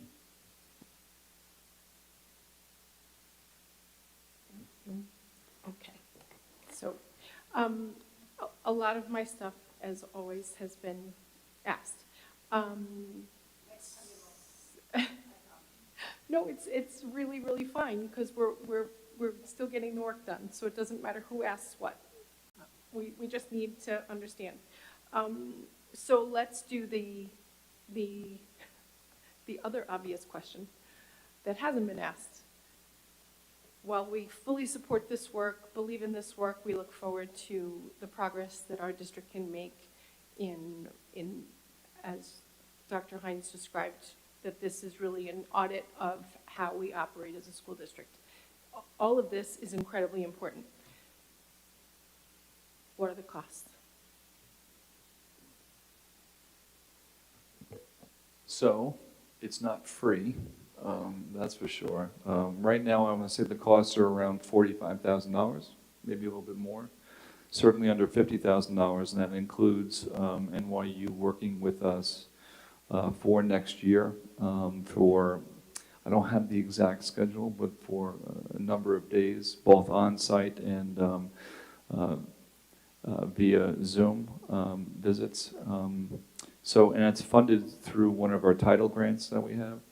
So for those of us, not to give an education as far as what grants are, these doesn't come from the general fund per se. It's monies that we receive outside of the general fund, and we have allocated that money to be used for next year, if the board permits. Right, any more? One more general process question is, correct me if I'm wrong, I think the policy committee, who happen to all be sitting together today, is responsible for looking at the code of conduct on an annual basis. So where does that fit in this framework? Well, that's a good question. I don't have an answer for you right now. Clearly, you are part of that conversation for sure, since this is under your purview from a board policy perspective. But I'm going to have to speak with Dr. Pernick to figure out the logistics as far as how that partnership will move forward. Did you have anything, Dr. Pernick, or no? Did you know? No, I'm good, thanks. And I just want to make a clarification too, because I think, there is overlapping not only with potential board committees that we have, but also PGCD. There are other institutions and organizations we have within our school system that we will need to interact with and to connect with to make sure we're doing this the right way. They want more questions. Mr. Smith. I have one last question. This is, I think, a Dr. Hines question. Not a hard one. So I've noticed, kind of since I've been following this particular process, which I guess has been about a year, if it started last March, everyone uses the term the work to refer to whatever the work is, and to me, it's still nebulous what exactly the work is. But I'm just wondering, how much, if you were to look at our disproportionality of our district, I have a feeling it's going to match every other district in America, pretty close, right? In other words, we're not going to find any surprises here in terms of where we're doing well and where we're not doing well, is my guess. So I'm wondering how much of the fixes are deterministic outcomes. If you do A, you will get to B. For example, the BOCES programs we're adding are going to help the graduation rates. You gave us a whole presentation on why. So I'm just wondering, we have a consultant that we're hiring that you said has done this many times for 20 years. Can't they just give us the answers? That's what, and if not, why not? Oh, if it was as simple as that, which in some ways I wish it was. Listen, I look at our work with NYU as a scaffolding, right? A scaffolding that over time will be slowly removed, right? I think what they need to do is to give us the capacity to understand how this works, so to speak, and then have a slow removal of their expertise, because then in turn we become the resident experts as far as what we're doing. So do I anticipate them being with us for the full 5 years? I don't. I really don't. But I think at this point, to get us off the ground to launch this with our teams that Dr. Pernick spoke about, I think that's incredibly helpful. And then, like everything that we do, we'll reassess and see where we are. But, this is a human system, and within a human system it is incredibly complex, and at least for the beginning, I think they'll be incredibly useful. Ms. Brooks? Quick question. In addition to the NYU consultation, do you, and I know you're not, do you ever watch Johnny Carson or Karnak the Magnificent? Do you foresee the need for additional personnel hires along the way to do any of the work? Or, the way the ICT program has expanded, right? We decided we need an extra speech pathologist, whatever. So do we have what the personnel we need? Do you think we have the personnel we need to be able to make this a success? All And right, will so we have A, to I know this is being recorded right now. B, I know everybody's taking notes as to whether we're going to increase staff. I will say, at this moment, no. I don't think, I think from a capacity standpoint, we have what we need. And if at any point we need to either increase and/or decrease staff in certain areas, which I wouldn't recommend decreasing, I'll certainly let the board know. Okay, last question. Ms. Gilliar? What are the decision points along the way from here? So I know we have another contract with NYU to re-up for the next year that we will approve at some point. From there, where does it go? That's just for the year. Do we then reevaluate on an annual basis? Where are we? What do we still have to get done? Do we still need them? Is that annual? It is annual. So as of right now, yeah, I would say, please, I'm hoping the board, approves us to move forward with NYU next year, and then we would reassess. I would say we would probably reassess around April whether we need to continue using them into the following year. Because if and when we do, and it's an if, we would need to make sure we have that within the title funds so we can plan accordingly. I also just, it's not a question, it's a comment. I wanted to just be our historical reminder here too, because, I agree with you, Dr. Block, about wanting change to happen quickly, especially when you think you believe in whatever change needs to happen. The only thing is it needs to be slowed down a certain amount to make sure that you're actually making the right changes along the way. But I love the pushing to try and make good change quickly. But I want to remind all of us that a year ago when the board discussed this, I actually asked, should we even be doing this year? Because we were still embroiled very heavily in COVID.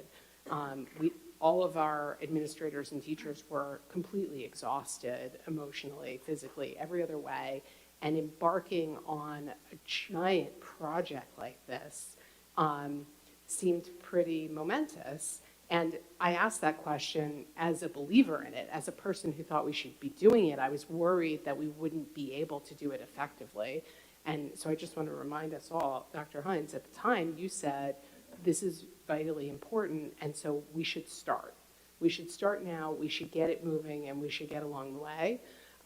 So I appreciate that you did start it, and that we are, therefore, where we are now, instead of having that first conversation about, do we do this or do we not do this, that it's moving down the track, and I'm looking forward to the next updates. Thank you. And once again, you did a nice little segue for me to say thank you, Dr. Pernick. Thank you to your team for coming and presenting here tonight. Thank you to all the committee members that have been serving on the Diversity, Equity, and Inclusion Committee throughout the year. I am not going to ask any questions because everybody has asked all the questions, but I am going to reiterate what Ms. Gilliard just said, that this is a process that started during a time when there was a lot of uncertainty and difficulty in many aspects of our institution. I also want to say, and I understand and I respect and I appreciate the fact that when there is change, it takes time.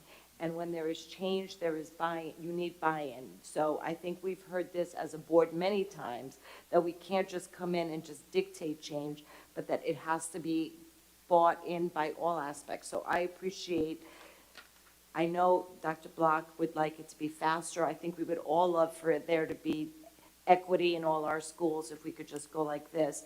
But I appreciate the process. And I know you're all surprised that I appreciate the process, but I do.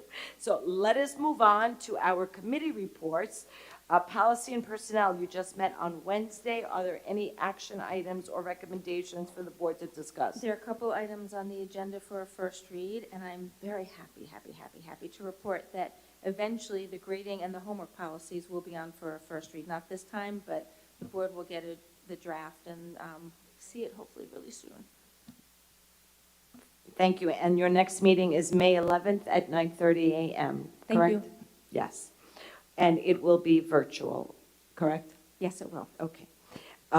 Budget and facilities, I am sure you don't have anything to report of, but do you? We met in the joint work session, and we recommended bringing the budget for vote. And your next meeting is May 23rd at 9 a.m., correct? Correct. And it will be in person? Yes. In person, 9:30 a.m. in person at the CAM Annex.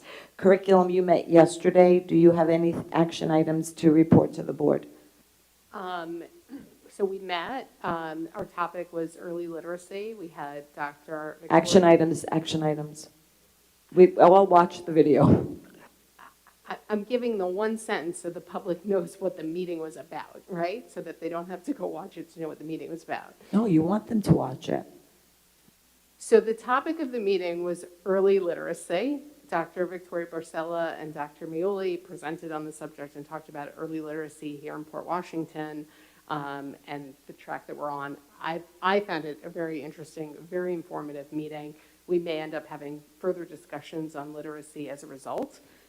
We don't have a next meeting definitively scheduled, but the curriculum committee is hoping to meet again in the next month, and we will announce the date as soon as we're sure. And there were no action items to report, correct? That was the question. I mean, I think that there is an end goal in having the public be informed. Audit Committee is meeting on April 27th at 9 a.m., and the Legislative Task Force will be meeting on June 9th at 9:30 a.m. At the CAM Annex. Okay, moving on to BOE meeting minutes. May I please have a motion to approve minutes for the 4/5/22 BOE meeting, the 3/31/22 BOE meeting, the 3/18/22 Budget and Facilities meeting, 3/16/22 Policy and Personnel meeting, and 4/7/22 Legislative Task Force meeting. Do I have somebody making a motion? Ms. Epstein. All in favor? Oh, who seconded? Yes, Ms. Brooks. Ms. Brooks, all in favor? Mr. Smith, are you in favor? Okay, 7-0. Okay, we are now at our consent agenda, but before we get onto the consent agenda, I would like to take a moment to thank the following for their donations. The Manor Haven PTA for their donation for the Sunshine Yoga Club, the Manor Haven PTA for their donation for the bus costs for the 5th grade class trip to Adventureland, Daily HSA for the purchase of 5 iPads for the Daily Resource Room, Mr. Robert Barsky for his contribution to the Boyle Scholarship Fund, Russ Weiss, also his donation to the Boyle Scholarship Fund, and Country Cleaners for their donation of 50 large spools of assorted colored thread to be given to the Schreiber Art and Family and Consumer Science classes. Thank you all for your donations. I would like to now make a motion or ask for a motion to approve items 12.1 to 12.5.2. Do I have a motion? Ms. Epstein is making a motion. May I have a second, please? Ms. Brooks is seconding. All in favor? 7-0. Thank you. Go ahead. I'm turning it to you. All right.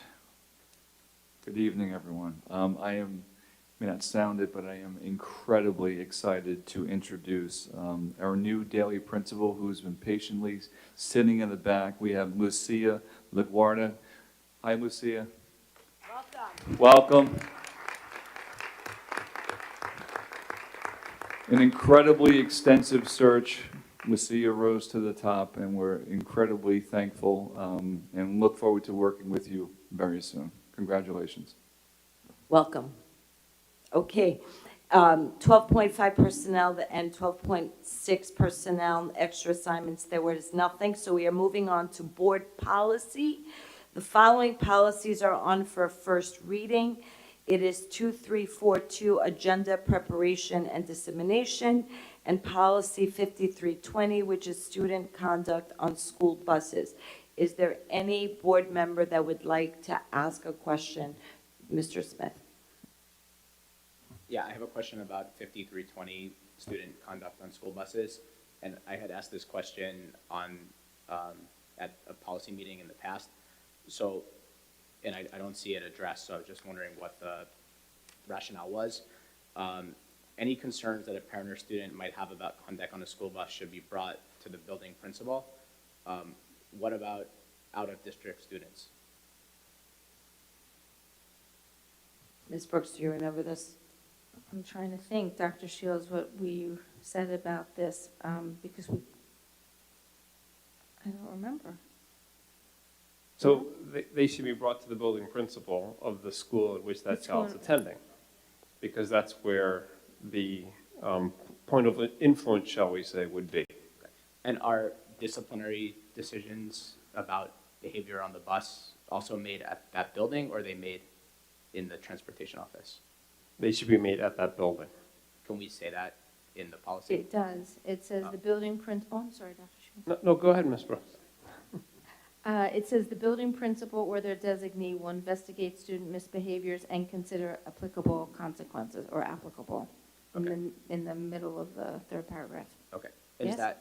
is that how it's currently handled? Yes. So the district office, the transportation office doesn't give transportation suspensions to out-of-district students currently, or they do?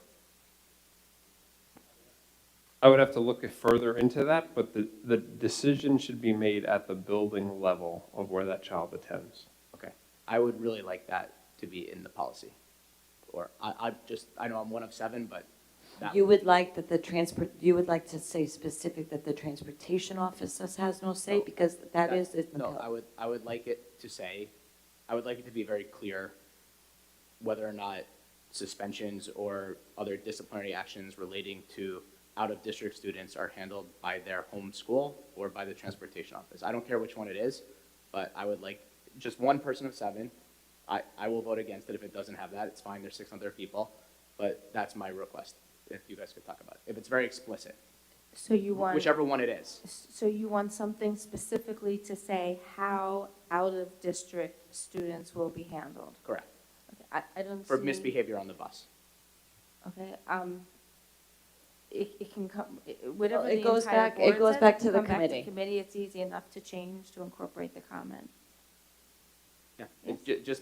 that's just me. I'm one of 7. But I just Okay, wanted to- actually, I'm going to try to do a little, so if the committee is okay with it, Adam is one of 7. Does anybody have an objection to Adam's request to specify that out-of-district students are handled at the building level, which is what we were explained by?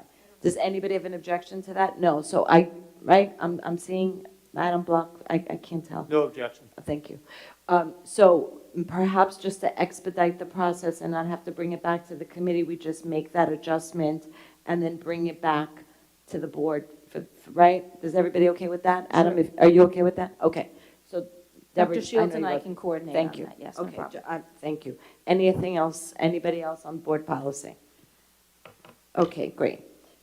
We are now going on to old business. We had some community comment questions that we are going to be addressing. The first one from the last meeting was, can the administration define if the New York State assessments are used in any way to determine placement for program or service, core group, PEP, double skip, math, etc. Parents should be made aware of such before making the decision to opt out. Dr. Hines, this is yours. Dr. Hines, I think I'm actually going to wrestle this one away from you, because I think between the time the answer left my office and got to yours, it went through the blender. So, Thank you. yeah, I'm going to tease out the answer to this one. Go, Dr. Muley. So, yeah, plus I've been so quiet at this meeting, I have to say something. In terms of determining placement, I just separated out at the different levels. Elementary level, those tests, those assessment scores are used for PEP placement and for AIS services. And the PEP criteria are clearly identified online and in the communications that go home to parents. AIS services, also, there's a letter that goes home. I actually have to get parent permission to have AIS services. So, and that's a state law. If a student gets a 1 or a 2 on one of those, then they need to be offered AIS services. Middle school, same in terms of PEP and AIS. The person who asked the question asked specifically about double skip. It does not come into play there, but it could be used for appealing the Math 7 acceleration. However, it's not the only criteria, so in other words, it doesn't penalize students if they opt out of the tests. And then at the high school level, I think it's fairly obvious there aren't any opt-out issues because of graduation requirements and diploma designations. But some region scores are used to help inform teacher recommendations for student entry into some AP classes. And since those classes are open enrollment, that recommendation never goes to the parent, but they inform the guidance counselors who work with the student to select those classes. So again, it doesn't determine placement, it doesn't keep students out. Thank you, Dr. Mealy.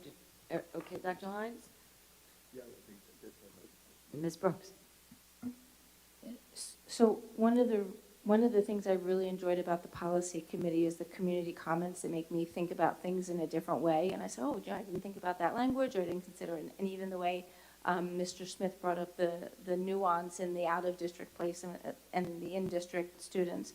So when I was hearing Dr. Mealy's answer, I thought to myself, unless a student or a parent is watching tonight at this particular moment, when they get the letter for the math assessments, they won't have the information within that letter to let them know what Dr. Mealy just said.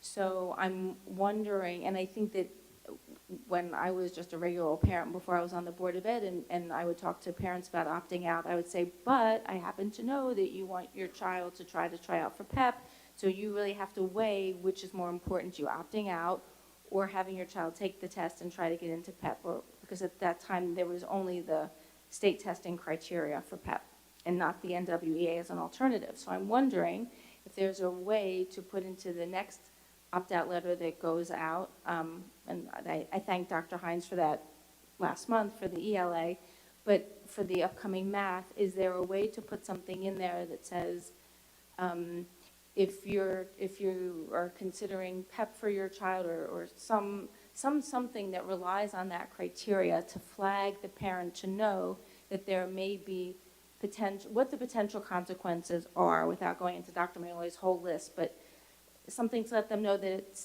they might not want to opt out of the state test if they do want to rely on those tests for XYZ. But those tests don't, if you opt out, you can still get into PEP, is what I heard. Right.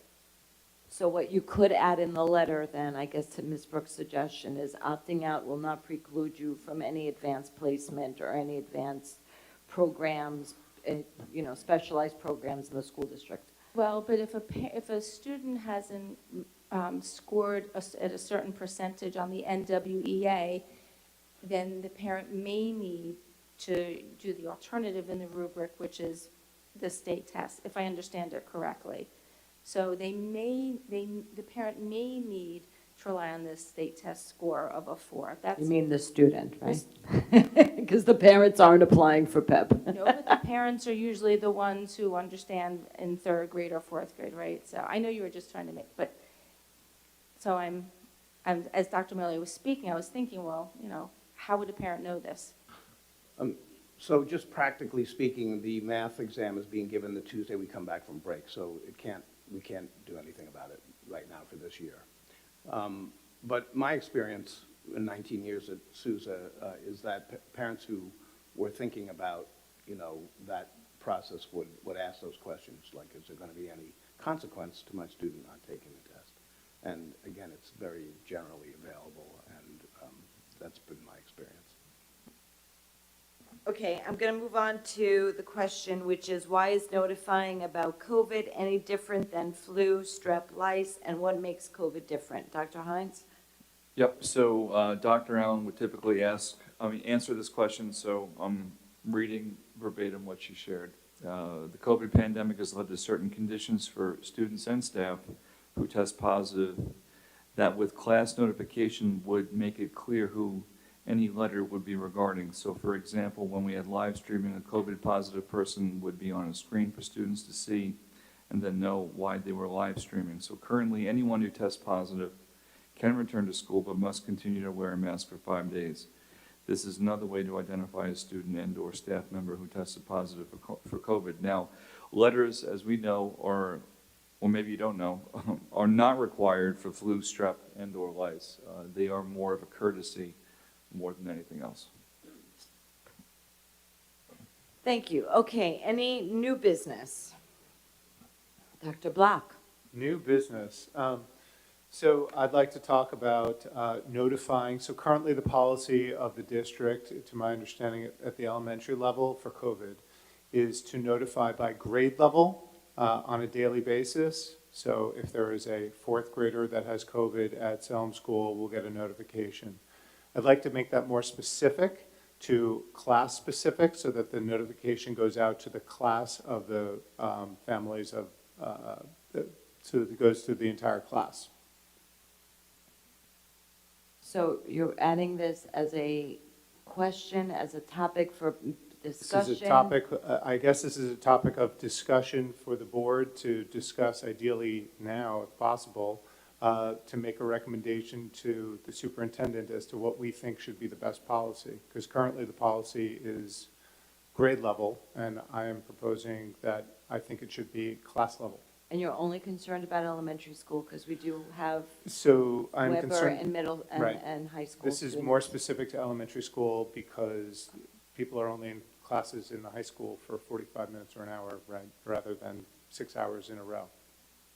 But so are the elementary school kids. They're moving in and out. They're going to gym. They're going to, I mean, there's, okay, I'm just asking for your, I'm not going to debate on that, but I'm asking what your question is. So Dr. Hines, Adam Block is asking that the board, I guess before we ask what the board is saying, I guess the question is, can we move to notification at the elementary level for, to classroom COVID notification as opposed to grade-wide notification? And how, that's the ask of Adam Block, and I'm asking how you want to proceed with that. So do we have a general sense of the board, or is it more my recommendation?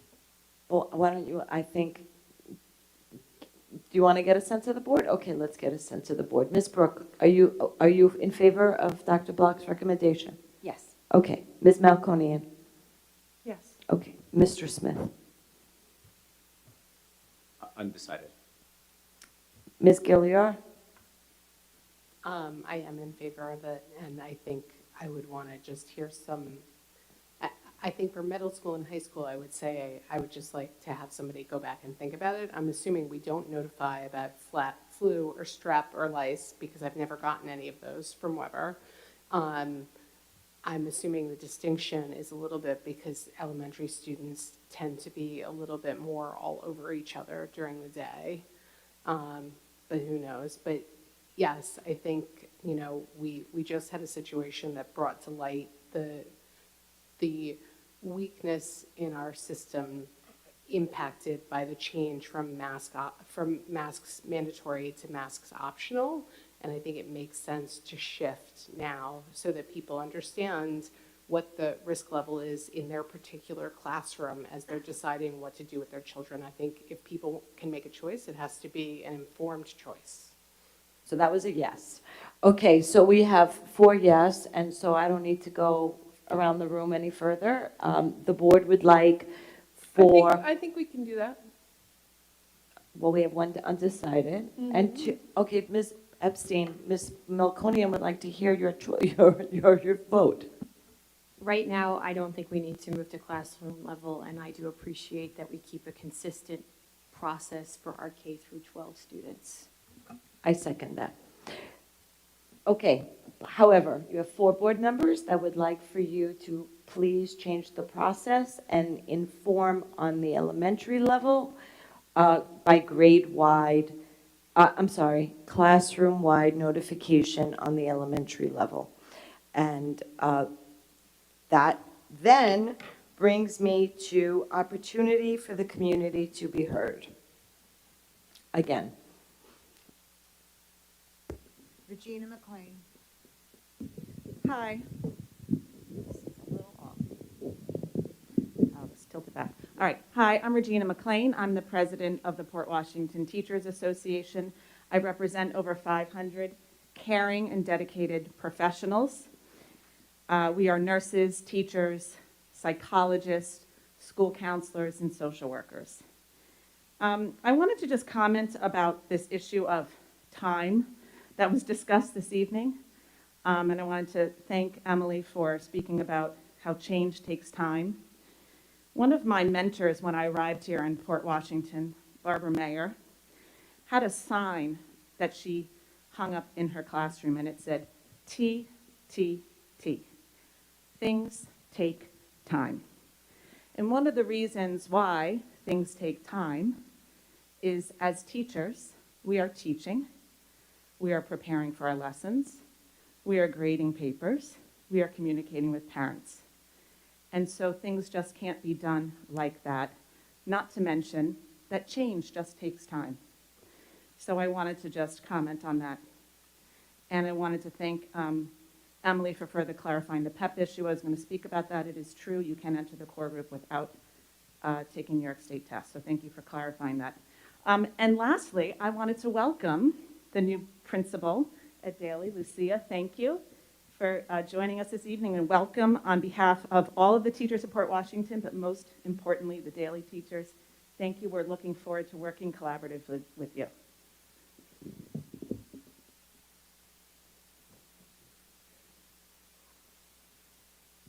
Denise Paradise. Hi, Denise Paredes. I just want to say thank you to Dr. Muley for the answer to my comment from last time. I appreciate it. And to Mrs. Brooks for the further discussion, which I think was very astute and on point. I think language to the effect of, while we value your right to refuse the test or support your option to opt out, the district does still use the test for admission into certain programs and for certain services. If you have further questions, you can reach out to your building principal.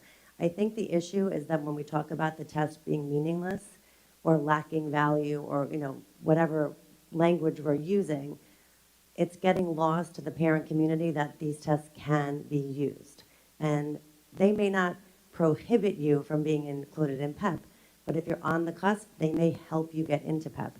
So you may have, you're looking between, it's for fourth graders getting in the fifth grade, right? Because we know third graders don't have the results yet. You may look between the NWEA and the state test, and maybe that year you didn't do great on the NWEA, and the state test will push you over. So I just think for parents to have a full picture of what the tests are used for is useful in the opt-out conversation. And that sort of was the point that I was trying to get at. So thank you.